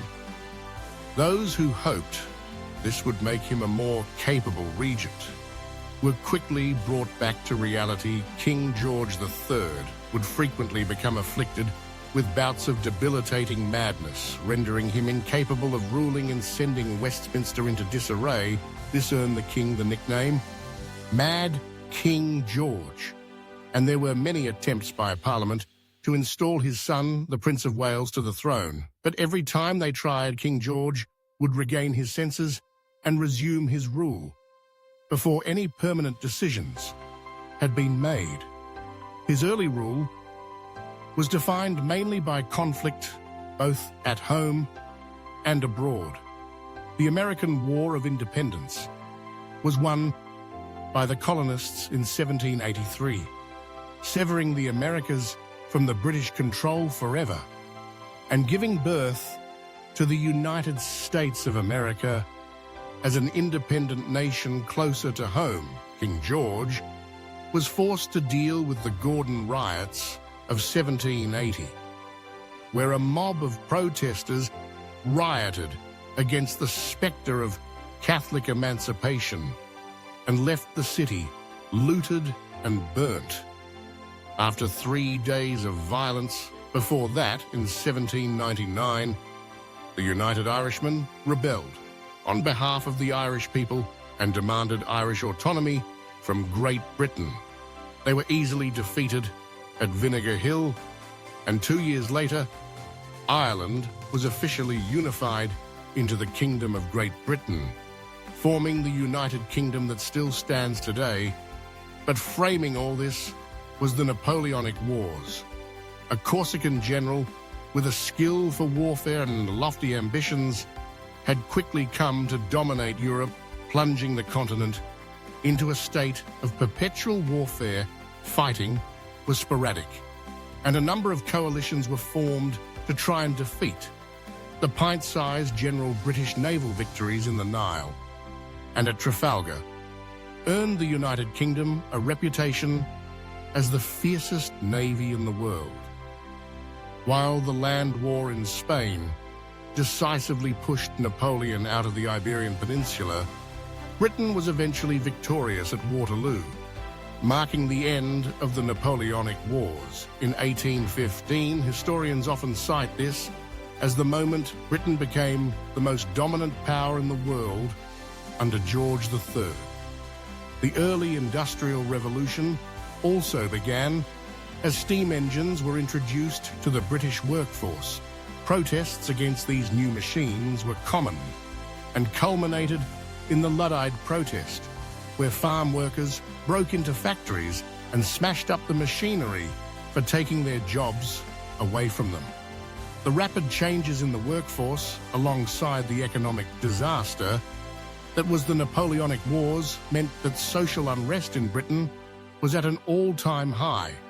Mass unemployment, depression, and civil unrest ran rampant, and the king's response was to ruthlessly quash dissent, usually by force. And keep in mind, during all this, King George would often descend into crippling bouts of madness, leaving the realm without its figurehead for months at a time.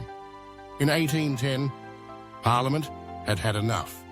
It was clear that George could no longer rule, and it was decided that his son, George IV, would take over as regent in his place. King George lived for another 10 years, while his son ruled in his place when he died. Age 81 in 1820, he was the longest reigning and longest living British monarch in history. To this day, he's still the oldest reigning male king of England.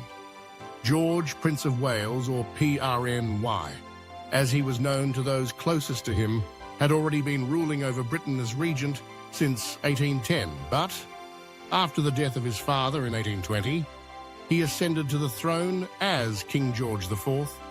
Following in his father's footstep, King George IV was known as an impulsive, extravagant, and morally dubious man who enjoyed the finer things in life and behaved in a way that was altogether unkindly. He had the Brighton Pavilion built as an homage to East Asia right here on the English coast. Its gaudy and lavish design was polarizing at the time, but it has since become a national treasure. He remodeled Buckingham Palace and rebuilt Windsor Castle to reflect the splendor and power of the English crown on a personal level. King George was known for being something of a ladies' man. Now, while having multiple mistresses wasn't uncommon, it was his behavior with them that earned him the scorn of his cabinet. 1. A lady, Mrs. Fitzherbert, was said to have married the king in secret, and a tunnel from Brighton Pavilion leads directly into her home. Nearby, as a prince, King George earned himself a reputation as an extremely charming, uncultured man. He is often remembered as the first gentleman of England, but faced an increasingly hostile public after his ascension to the throne ground on July 19th, 1821. There was drama on the day of his coronation, as the new king attempted to have his wife Caroline of Brunswick barred from the ceremony. He then petitioned Parliament for help in getting a divorce under British law. A divorce could only be granted on the grounds of adultery, since neither King George or Caroline would admit to that. The king got creative. He tried to pass the Bill of Pains and Penalties, essentially a public trial that accused his wife of adultery, and planned to use Parliament as his judge and jury to get a divorce and deny Caroline her right as Queen of England. The debate was heavily reported in the press, and public opposition to the bill was high. It eventually passed, but only just, and then as public unrest towards the bill grew, the government decided to withdraw the bill in an effort to save the reputation of the royal crown. But the damage had been done. The court of King George IV developed a reputation for extravagant, since scandal. George was himself an impulsive and unreliable statesman who frequently behaved selfishly and drew the ire of many in his cabinet.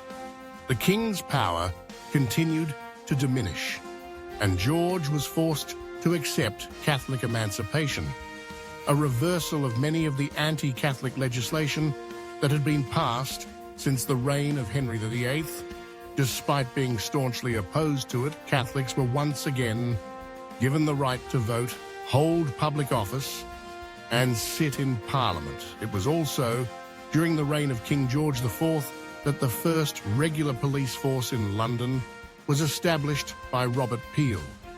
But a life of overindulgence in grandeur had its toll on the king. By the time he ascended to the throne, he had gained so much weight that he was the subject of much ridicule. During public appearances, he reached a whopping 17 stone or 108 exarchie, and after a decade on the throne, his lifestyle had caught up to him. King George IV died on June 26, 1830, surrounded by servants and cabinet members. A senior aide to the king privately confided in his diary, "A more contemptible, cowardly, selfish, unfeeling dog does not exist. There have been good and wise kings, but not many of them. And this I believe to be one of the worst," as his only legitimate child had died a few years prior.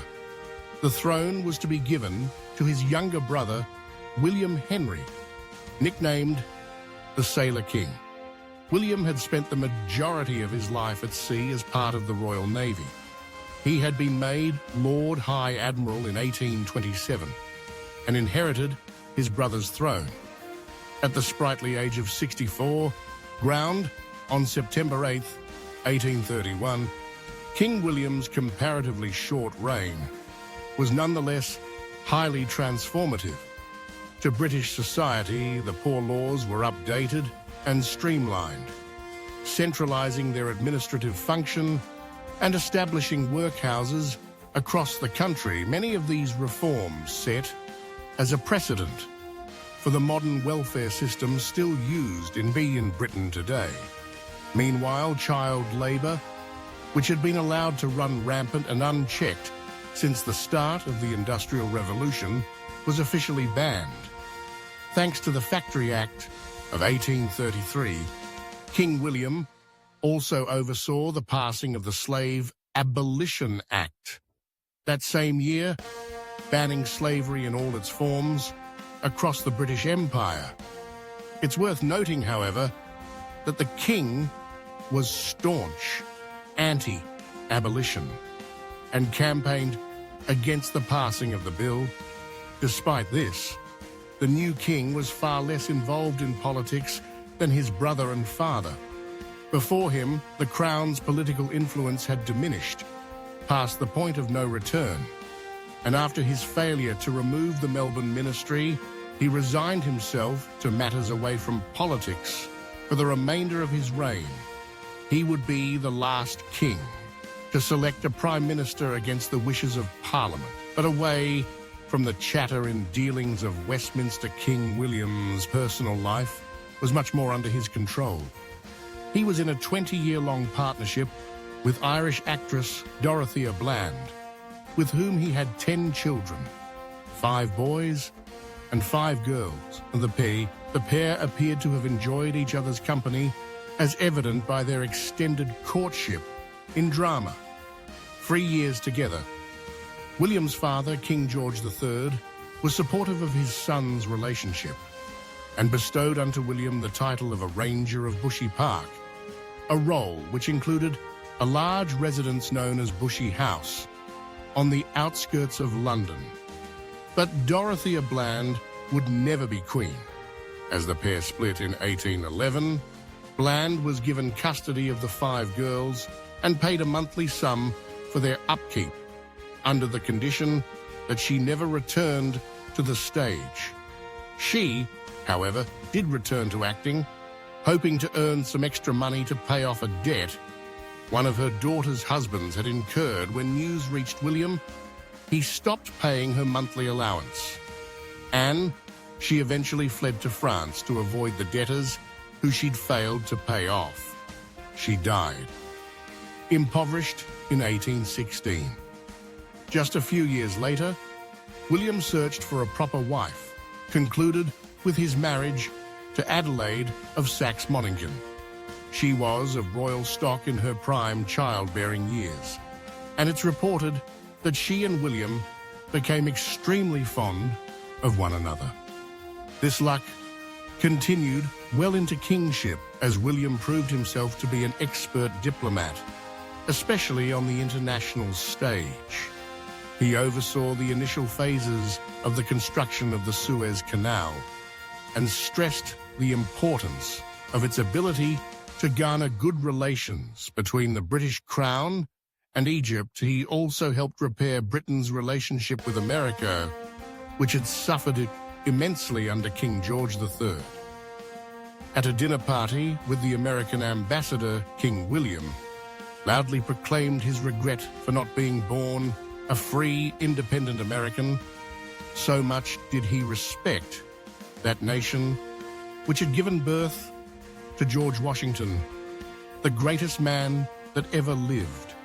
Anglo-American relations steadily improved under his rule, and the two nations are still close to this day. But for all his charm and diplomatic tact, he and Adelaide had no surviving children. And as such, King William was presented with a succession crisis towards the end of his life. The king was extremely fond of his niece, Princess Alexandrina Victoria of Kent, and named her as his heir during his final birthday banquet. By this time, the king was gravely ill, but wanted to survive to see his niece turn 18, ensuring that the crown was passed directly to her and not placed under a regency council, as was custom for under 18s. His last year alive was a torturous one. Princess Adelaide reportedly stayed by his side, refusing to go to bed for 10 days as his health worsened. King William IV died in the early hours of June 20th, 1837. He was the last and Ovarian king to rule over England at just 18 years old. Victoria found herself at the head of the greatest empire the world had ever seen, as it was against Hanoveri. In law, for a woman to rule over the province, the new queen was stripped of her role as ruler of the Kingdom of Hanover. However, by now Britain had emerged as the most dominant superpower on the planet under her rule. The empire would reach its territorial peak, controlling 35.5 million square kilometers. It was, and still stands, as the largest empire ever seen in human history. On June 28, 1838, 400,000 people travelled to the capital to see Victoria ascend to the British throne. She became the first monarch to take up permanent residence at Buckingham Palace, which has since become the administrative and residential headquarters for the royal family and England. But the cheer and pomp soon faded, and the start of her reign was fraught with social tension and conflict in the realm. There had been a widespread demand for electoral reform, and calls for universal male suffrage rang across the kingdom. As ordinary men demanded the right to vote, there were also calls to abolish the Corn Law, which heavily taxed imported greens and barley that came into the island in 1846. The Corn Laws were repealed, and free trade won out, greatly improving the standard of living and contributing to a Victorian-era boom in population. Unlike her uncle William, Queen Victoria sought to involve herself in politics far more than she really should have, because of the laws that prohibited the English monarch from meddling in political matters. She had to get creative. The Queen attempted to influence government outcome and ministerial policy through private meetings and backroom dealings, something she quickly developed a talent for as an astute diplomat. She knew how to conduct herself in the murky political world of Victorian England, and as such was far more successful in influencing the decision-making processes of Parliament and her lords. However, she publicly maintained her image as a busy and charitable monarch who directly involved herself in a number of public works projects. Under her husband's patronage, the First World Fair was held in London in 1851. Prince Albert directly oversaw the construction of the Crystal Palace, which stood in Sydenham until it burned down, and welcomed exhibits from all over the empire in a show of unity and strength. But while the World Fair may have bolstered these ideas of togetherness at home, the reality of things was very different. In 1857, the Crimean War broke out as a result of growing tensions on the continent between emerging superpowers and old empires. In the East, Britain chose to fight for the Ottomans against Russia, wanting to maintain the balance of power in Europe and limit Russian expansion. Despite the war's unpopularity at home, Britain and her allies were eventually victorious, and Europe was once again stable. But before any celebrations could be had, the Indian Mutiny called the army's attention once more and resulted in the British taking complete administrative control over the subcontinent of India. As a result, Queen Victoria officially became Victoria Empress of India. Previously, the Indian government had worked alongside the British East India Company in the day-to-day ruling of the region. However, after the mutineers were put down and the rebellion quashed, the British government ousted both the Indians and the East India Company from their administrative positions and took control for themselves. During a proclamation to the Indian people, the Queen promised her new subjects rights and freedoms equal to that of the British public. These rights were not always maintained, and her proclamation was referred to many times during the long fight for Indian independence. Back in London, Queen Victoria and Prince Albert had been steadily reproducing, giving birth to a total of 9 children, all of whom married into European royal families. This earned the Queen the nickname the Grandmother of Europe. The death of Albert, an 1860 devastated Victoria who fell into a prolonged period of mourning. The previously active monarch was seldom seen by your cabinet, and for a time disappeared completely from the public stage. In her absence, British republicanism grew, and there were real murmurs in the capital of a potential revolution against the royal institutions. But these amounted to nothing. She would eventually compose herself and resume a life in the public eye, but continued to mourn, wearing black. Until the day she died, the Queen ruled for 40 more years without her prince. And in that time, her kingdom erupted as a center of industry, art, and science. In the world, factories dominated the landscape from London to Glasgow. As new cities tripled in size, places like Birmingham and Manchester, which had before only been minor villages and settlements, were now the second and third largest cities in the country. Great writers produced some of their finest works. Bram Stoker wrote Dracula. Sir Arthur Conan Doyle wrote Sherlock Holmes, and Charles Dickens published some of the greatest works of a literary fiction in the English language. Since Shakespeare, advancements in science and medicine also progressed massively under her rule. Darwin published his theories on the evolution of man. Alexander Graham Bell invented the telephone. In germ theory became the leading idea that pushes medicine and the prevention of disease forwards. After King George III, Queen Victoria stands as the second longest reigning monarch in British history. Her golden and diamond jubilees were a time of great celebration, and her 63-year reign remains an iconic chapter in British history, referred to as the Victorian era in 1901. While on a trip to Osborne House in the Isle of Wight.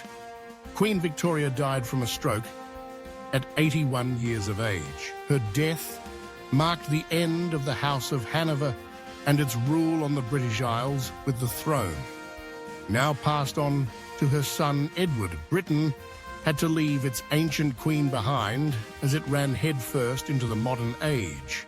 Perhaps, if it knew what that meant, it might not have done so as willingly as the first of the modern monarchs of Britain, King Edward VII, exemplified many of the tropes and ideas we associate with the royal family today.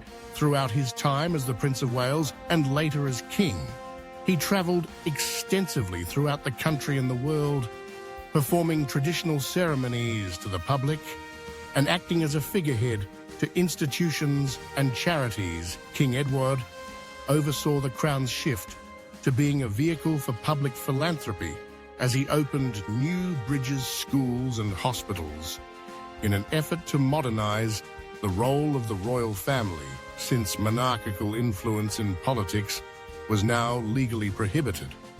King Edward took a leaf out of his mother's book and took to the shadows to impose his will. He reinvented royal diplomacy, fostering good relations with many of the powerful elite in Europe, most notably the French, for whom he was called peacemaker.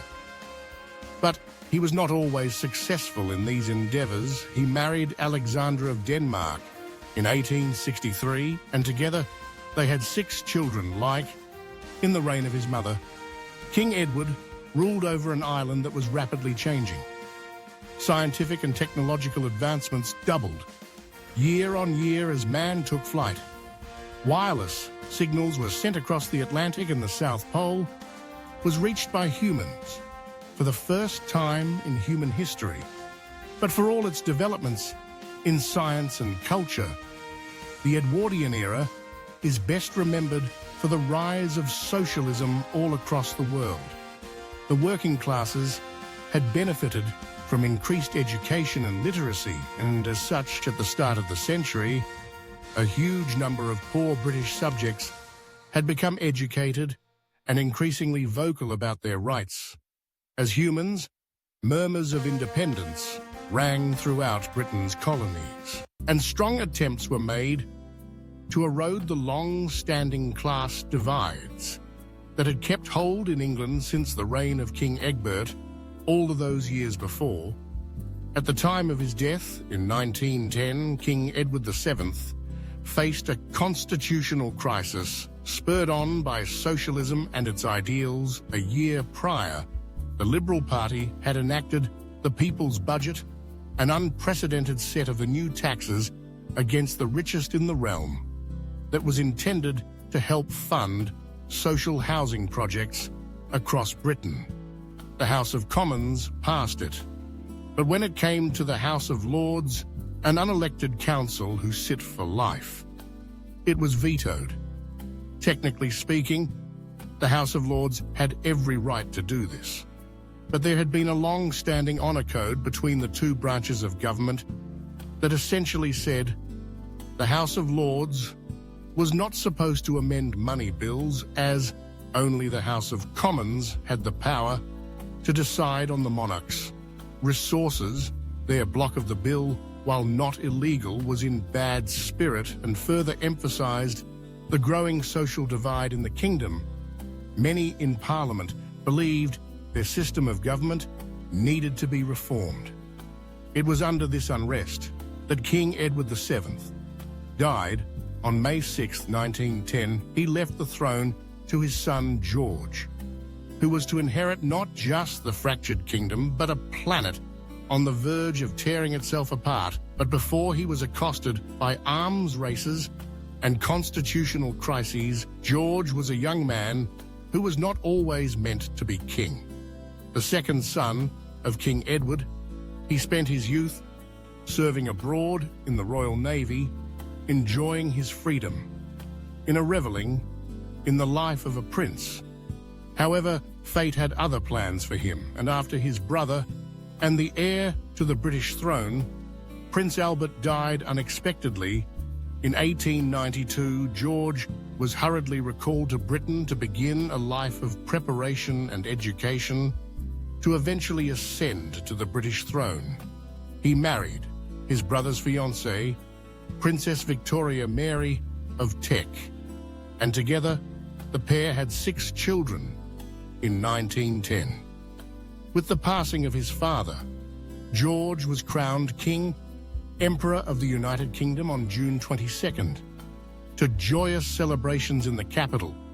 The constitutional crisis that had defined the end of his father's reign was quickly dealt with, thanks to the Parliament Act of 1911, which saw the House of Commons establish legal supremacy over the House of Lords.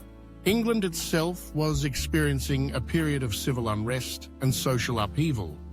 These socialist ideals that had been gaining popularity now had Europe in a vice grip. Irish politicians began calling for home rule and separation from the British Kingdom, while socialist politicians grew in numbers, power, and ambition within the House of Commons. But all this turmoil was about to take a back seat as Europe erupted into warfare. The First World War had begun on August the 4th, 1914, 4 years after his coronation. King George V declared war on Germany on the day of the declaration. The king wrote in his diary, "I held a council at 10:45 to declare war with Germany. It is a terrible catastrophe, but it is not our fault. Please to God, it may soon be over." It was not, and the war raged for 4 years.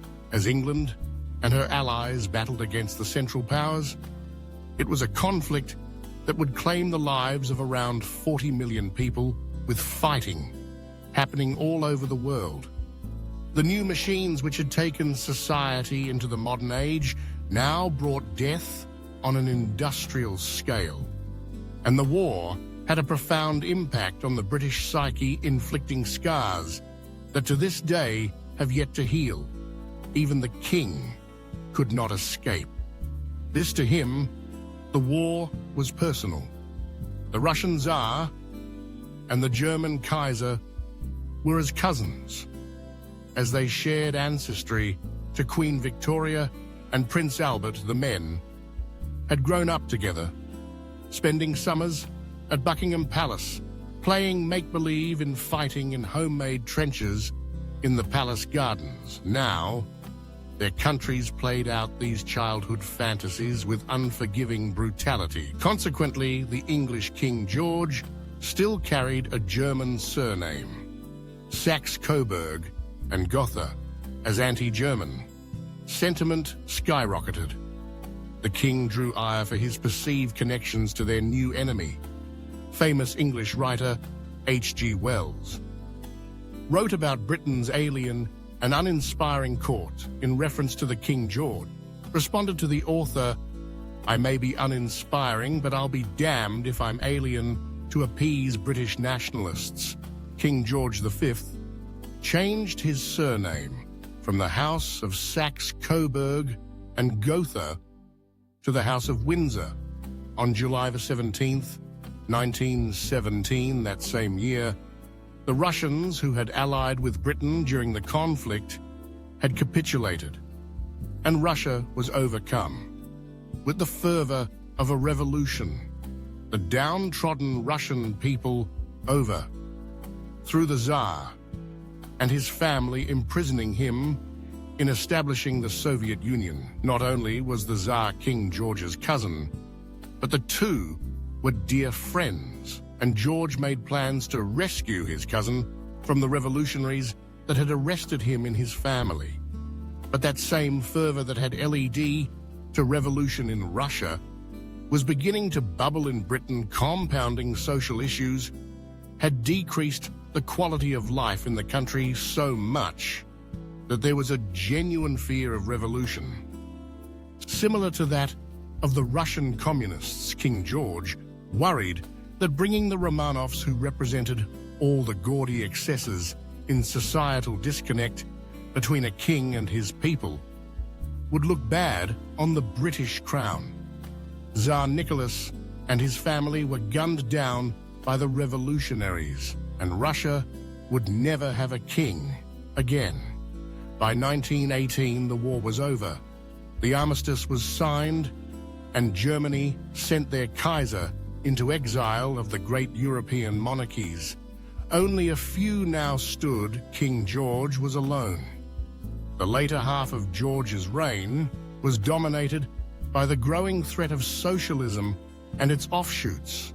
Fascism, republicanism, communism, these political ideologies grew in popularity and promised the working classes of the world a chance at a retribution and equality. The world had seen what communists were capable of during the Russian Revolution. An anti-communist sentiment perforated throughout the British upper class. The socialist labour movement had gained massive popularity in Parliament, but instead of an all-out revolt, like in Russia, they sought to work alongside the king to introduce more democratic measures to the island. The king submitted to their demands, and together they revamped the role of the British monarchy, bringing it closer to the public and the working class. In 1926, King George became a central figure in the push for self-governance in the British dominions. In 1931, the Statute of Westminster gave territories like Australia and Canada greater autonomy in self-governance, while still keeping them firmly under the British Crown. The King also oversaw Britain's financial recovery after the 1929 stock market crash. He encouraged the formation of a national government and agreed to reduce the civil list, essentially lowering the number of people on the government's payroll. All of this helped in stabilizing the economy, and as a result, Britain was able to maintain peace and a basic standard of living during a time when the entire world was reeling from economic hardship. He was deeply suspicious of the Nazi Party, which had been rising in power in Germany following the First World War. In 1934, he told the German ambassador Leopold von Husch that should Germany continue on its current trajectory, there would be a war in Europe once again. In the next 10 years, he was wrong, but only just. In 1935, a year before his death, George celebrated his silver jubilee to cheering crowds in the capital. He was a popular and well-loved king.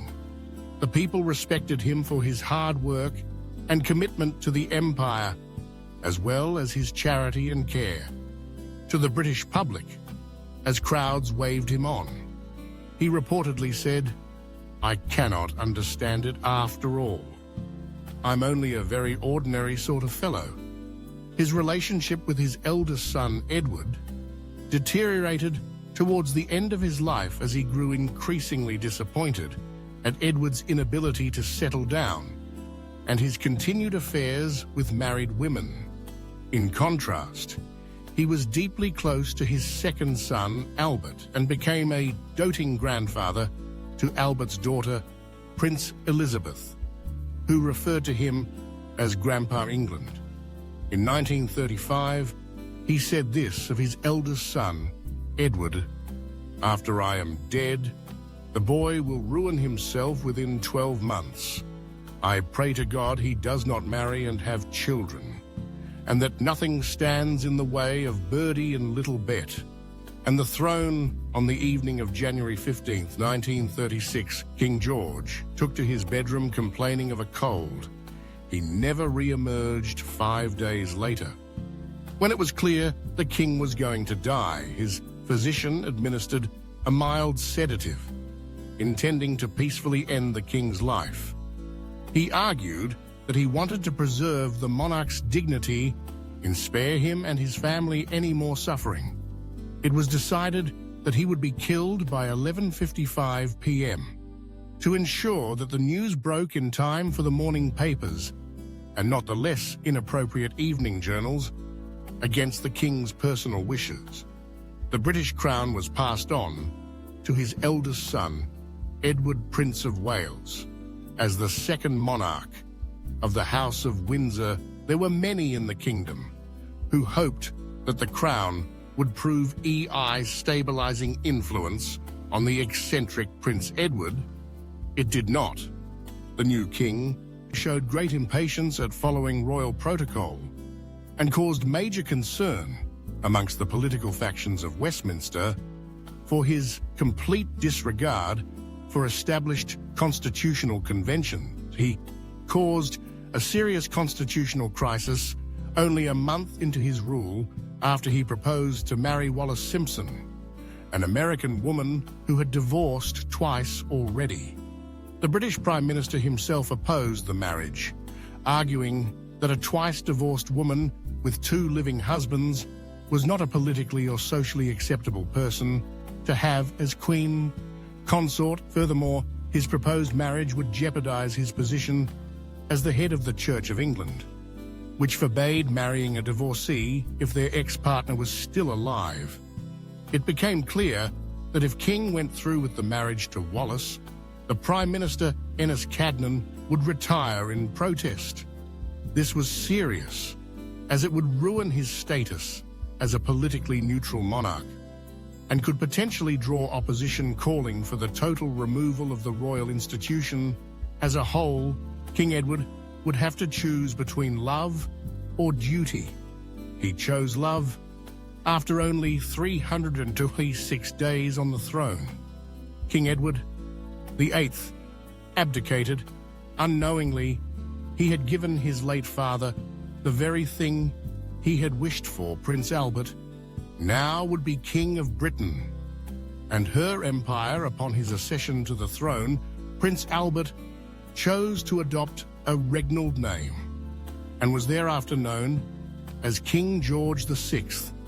He was crowned on May 12, 1937, to much popularity, but behind the scenes, the smiling king rejected his new position. He wrote in his diary that after hearing the news of his brother's decision to abdicate, he broke down and wept like a child. Rumors spread across the country that the new King George was physically and mentally unfit to rule. This is in some ways true. King George had a speech impediment, then a stutter, not the kind of trade you want when you need to portray yourself as a strong figurehead. He frequently saw a speech therapist who was able to coach the king through his public engagements. And then all surviving recordings of the king, there is almost no noticeable stammer to be heard. The Queen and I are very happy to be in Scotland once more. During the first years of his reign, King George toured in North America in an effort to bring the isolated Americans closer to the issues in Europe. You see, King George, along with the rest of Europe, knew that war was imminent. He was forced to publicly support British Prime Minister Neville Chamberlain's policy of appeasement, even bringing the Prime Minister onto the balcony of Buckingham Palace in an extraordinary show of unity. But it was increasingly clear that peace in our time wasn't going to last very long. The king was well received in the US, and he was successful in shoring up American support in any upcoming conflicts. War broke out in Europe in 1939 after Hitler invaded Poland and prompted Britain to respond in the defense of her ally. Throughout the conflict, the King and Queen decided to stay at the royal residence of Buckingham Palace as a sign of unity in solidarity with the English people, a decision that made them wildly popular as London suffered through the Blitz. The King and Queen hunkered down, narrowly escaping death themselves as 2 German bombs landed in the palace gardens one night.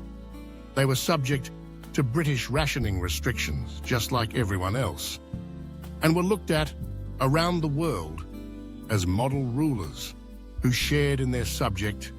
Suffering his daughter, Princess Elizabeth, even enlisted in the army, mending jeeps as part of the Auxiliary Territorial Service. Unsurprisingly, Neville Chamberlain lost the ensuing election. Anna Winston Churchill took over as Prime Minister.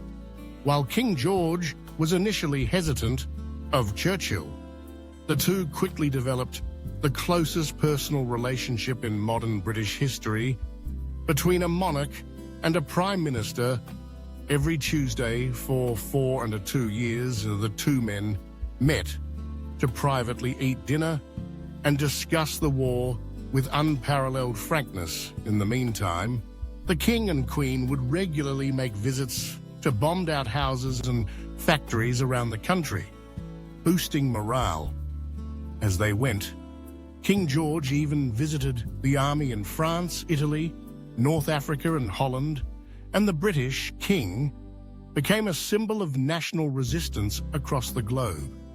In 1945, the war was over. Guns ceased. The fire and bombs stopped being dropped. Britain and her allies had won during celebrations, and crowds gathered outside Buckingham Palace chanting, "We want the King." King George gave them what they wanted, and echoing his actions almost 6 years ago, he brought Prime Minister Churchill onto the balcony to join him this time. However, peace would last. King George even spoke at the First Assembly of the United Nations, which was held in London a year later. But while the war had strengthened his popularity at home, it had come at a monumental cost. Britain and her empire was in ruins financially. The fighting had destroyed large portions of England, inner factories, while the Lend-Lease program had put the country in unimaginable amounts of debt. With the US abroad, the many arms of the empire that had fought for the British crown now demanded independence. It would already been a move into recognizing some of Britain's overseas territories as independent dominions, like Canada and Australia. But after the war, there was a clear shift towards recognizing all her territories as independent states, as colonial sentiment diminished. The British Empire was renamed and reorganized into the Commonwealth of Nations. Some stayed, while many chose to fully separate from the British Crown. King George was named as head of the new Commonwealth, and as such, nations like Canada, Belize, Jamaica, Australia, and New Zealand still will recognize the King as their head of state. But others sought full independence. India became a republic, while the nations of Bangladesh and Pakistan were formed during the British split from the subcontinent. Britain in her territory shrink, and the empire where the sun never set was no more. But while the world celebrated peace, the King battled with the personal toll of the war. He was a heavy smoker and subsequently developed lung cancer alongside a laundry list of other ailments, and the stress of the conflict pushed his ill health over the edge. His later year saw his daughter Elizabeth take over in many of the royal duties he could no longer attend. On January 31st, 1953, King George made the trip to London Airport, despite the advice of those closest to him, to see off Princess Elizabeth and her husband, Philip Mountbatten, as they embarked on a royal tour to Australia. It was his last public appearance. 6 days later, King George VI was found dead in bed at Sandringham Castle at 56 years old. He was buried at St. George's Chapel at Windsor Castle upon hearing the news of her father's death. Princess Elizabeth returned to England and took her place in history. At 25 years of age, Princess Elizabeth ascended to the British throne, becoming Queen Elizabeth II. It was the first televised coronation ceremony in British history, and over 100 million people tuned in worldwide to watch it. Prior to this, though, drama had already been brewing close to the new Queen. There was the issue of the royal house, which needed to be sorted prior to her ascension. It was custom for the royal house to take it after the husband's name, which in this case was House Mountbatten, after her husband, Philip the Queen. However, had other ideas. She issued a declaration a month before the coronation stating that the royal house would go on, as is maintaining the name House Windsor. Philip complained, telling people, "I am the only man in the country not allowed to give his name," to his own children. Resentment against his role as royal consort would dominate the early years of their marriage, but Philip soon grew to be a loyal, comforting, and dutiful partner to the Queen. Immediately after her coronation, Elizabeth and her husband embarked on a 7-month tour of the newly established Commonwealth of Nations.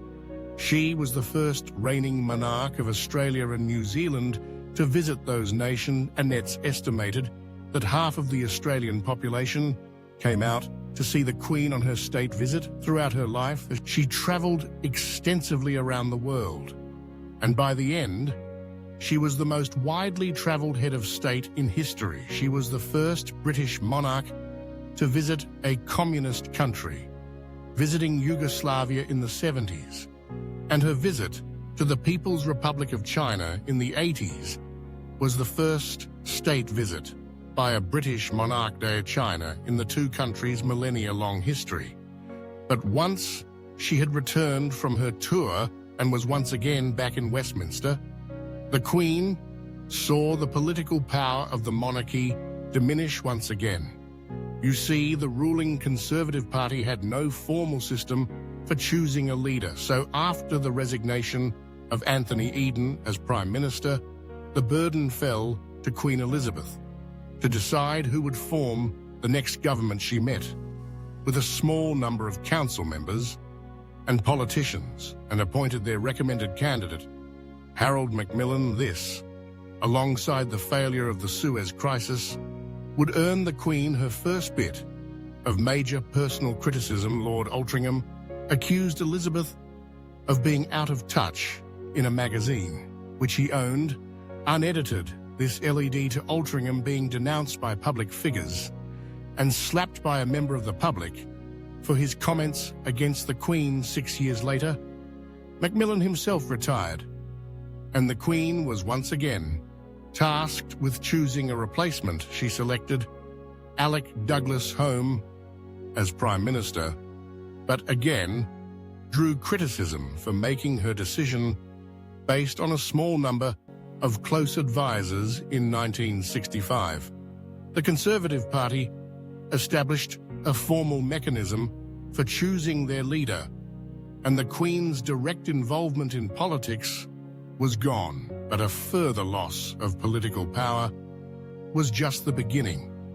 The process of decolonization that had begun in earnest during her father's reign had sped up in recent years. Africa rapidly shed the colonial shackles that Britain had imposed on her, as 20 African nations gained full independence throughout the 1960s and 70s. As a power overseas weakened, Britain sought to join the European community, a precursor to the European Union, a goal it achieved in 1973.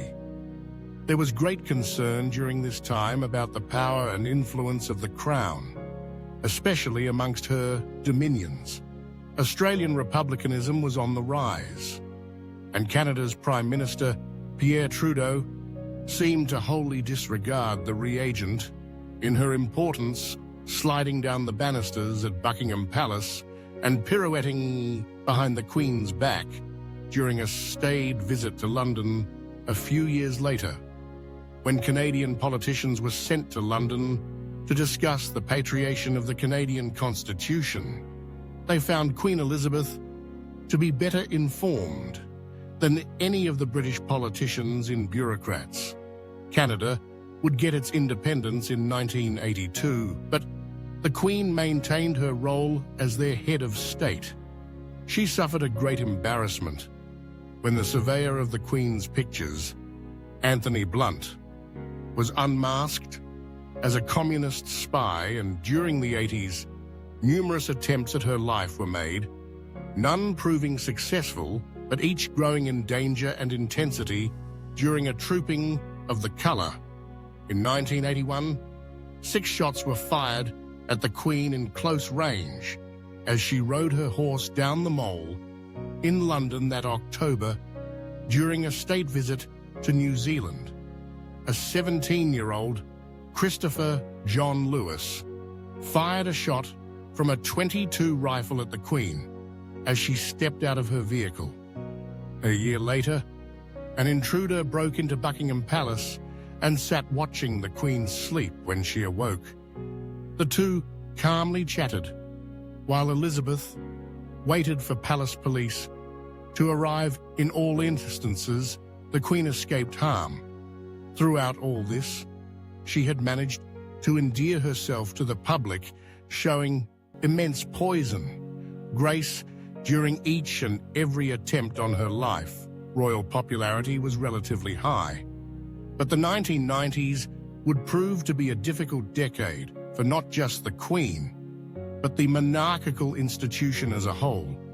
During a speech to mark a Ruby Jubilee, the Queen commented on her an es horribilis, or horrible year. In 1992, many of her children had suffered highly public breakdowns in their marriages. Prince Andrew had separated from his wife Sarah, while Princess Anne had officially divorced Captain Mark Phillips. But the biggest blow to royal popularity came with her eldest son, Prince Charles, and his now estranged wife Diana. On June the 7th, Diana published her tell-all memoir, Diana, the True Story, revealing all the problems in her marriage and the stifling atmosphere of the royal family. It went into sordid detail about Charles's affair with Camilla Parker Bowles and made Diana incredibly popular with the public, all while bringing down the reputation of the crown and besmirching the heir to the British throne. A fire broke out on Buckingham Palace in November of that year, and it was under all these events and more that the Queen remarked, "1992 is not a year on which I shall look back with undiluted pleasure." In the words of one of my more sympathetic correspondents, it has turned out to be an annus horribilis. The 90s saw the Crown combat the rise of tabloid journalism, sensational headlines in growing personal dramas made the royal family a frequent front-page presence. In 1997, Diana, who by now had officially separated from Charles, died in a high-speed car crash in France after being followed by paparazzi. The Queen took her young grandchildren to Balmoral Castle so that the young boys could grieve in private, away from the intense media coverage. But the Crown's silence since occlusion LED to a weave of public outrage. Later rumors would arise that the Queen had ordered Diana's death, but these claims are unsubstantiated, and a toxicology report on the driver showed he was drunk at the time of the accident. Before the end of the century, the Queen would play an integral part in the devolution of the UK Parliament, formally opening the new legislatures in Wales and Scotland. In 2002, she celebrated her Golden Jubilee to enormous crowds that surprised even the Queen herself. A decade later, she would see the scene, crowds celebrating her Diamond Jubilee that summer. The Queen opened the 2012 Olympic Games, becoming the first head of state to open 2 Olympic ceremonies after her role in the 1972 Montreal Olympics. But as she crept steadily into old age, the well-traveled and beloved Queen began to slow down. She had a number of surgeries and minor health scares, and officially gave up driving on public roads after an accident involving her husband in 2019. In September 2015, Queen Elizabeth II became the longest reigning monarch in British history, overtaking Queen Victoria, who had ruled over 150 years ago. A few years later, she became the first British monarch to celebrate a sapphire jubilee as well as a platinum wedding anniversary to Philip. She was present at the marriage of her grandson, an eventual heir to the throne, Prince William and Kate Middleton, as well as the marriage of Prince Harry and actress Meghan Markle in 2022. She celebrated her platinum jubilee, marking 70 years on the British throne. That year, she became the second longest living monarch in history, behind King Louis XIV of France, who had ruled for 72 years by this time, though the Queen was visibly much frailer and soon passed public appearances in engagements over to her son Charles on September 8th. The Queen fell ill and her family rushed from all over the globe to be by her side. She died peacefully at 15:10 British Standard Time at Balmoral Castle in 2022, aged 96. Her reigns spanned an immensely transformative period of not just royal history, but world history. The crown had undoubtedly fallen in power, but the Queen and her conduct ensured that it held on to its prestige. She was a well-respected stateswoman, and during her reign, her popularity remained steadily positive, despite moments of tension and drama. She made the transition into the technological age with all its trappings seamlessly and with grace modernized the role of the monarch for the 21st century and earned the respect of people all over the globe. Her death was widely mourned and attended by 500 heads of state. In her wake, the British throne was left to her son, Charles, crowned on May 6, 2023. King Charles III is the latest in a long line to sit on the British throne. He has been an active member of the royal family since his youth, speaking out in support of climate change, royal reforms and sustainable farming since the 1960s. His high-profile and bitter divorce from Diana Spencer made the princely polarizing and, at times, unpopular figure in the kingdom. His subsequent marriage to Camilla Parker Bowles, a year after the death of Diana, drew widespread public scrutiny. But his reputation held on, and he has since become an outspoken advocate for environmentalism, historical conservation, and a reduction in size of the British monarchy. While with Diana, he had two sons, Prince William, heir to the British throne, and Prince Harry. He has maintained a close relationship to both boys. However, after the marriage of Harry and Meghan in 2018, and the subsequent fallout between Harry and the royal institution, the pair have been increasingly estranged, ascending to the throne at 73 years of age. King Charles III became the oldest person to be crowned King of Britain, and his coronation took place at Westminster Abbey, as customs still dictates. Only time will tell how the reign of Charles III will pan out. Despite his age, the kingdom is undergoing immense change, both politically and socially, and if his predecessors long lives, or anything to go by, Charles should sit for a good while still. Britain has now officially separated from the European Union. Migration to the island remains higher than ever before, and the country is suffering through some of the worst recessions in its history, putting untold strain on the National Health Service and welfare systems.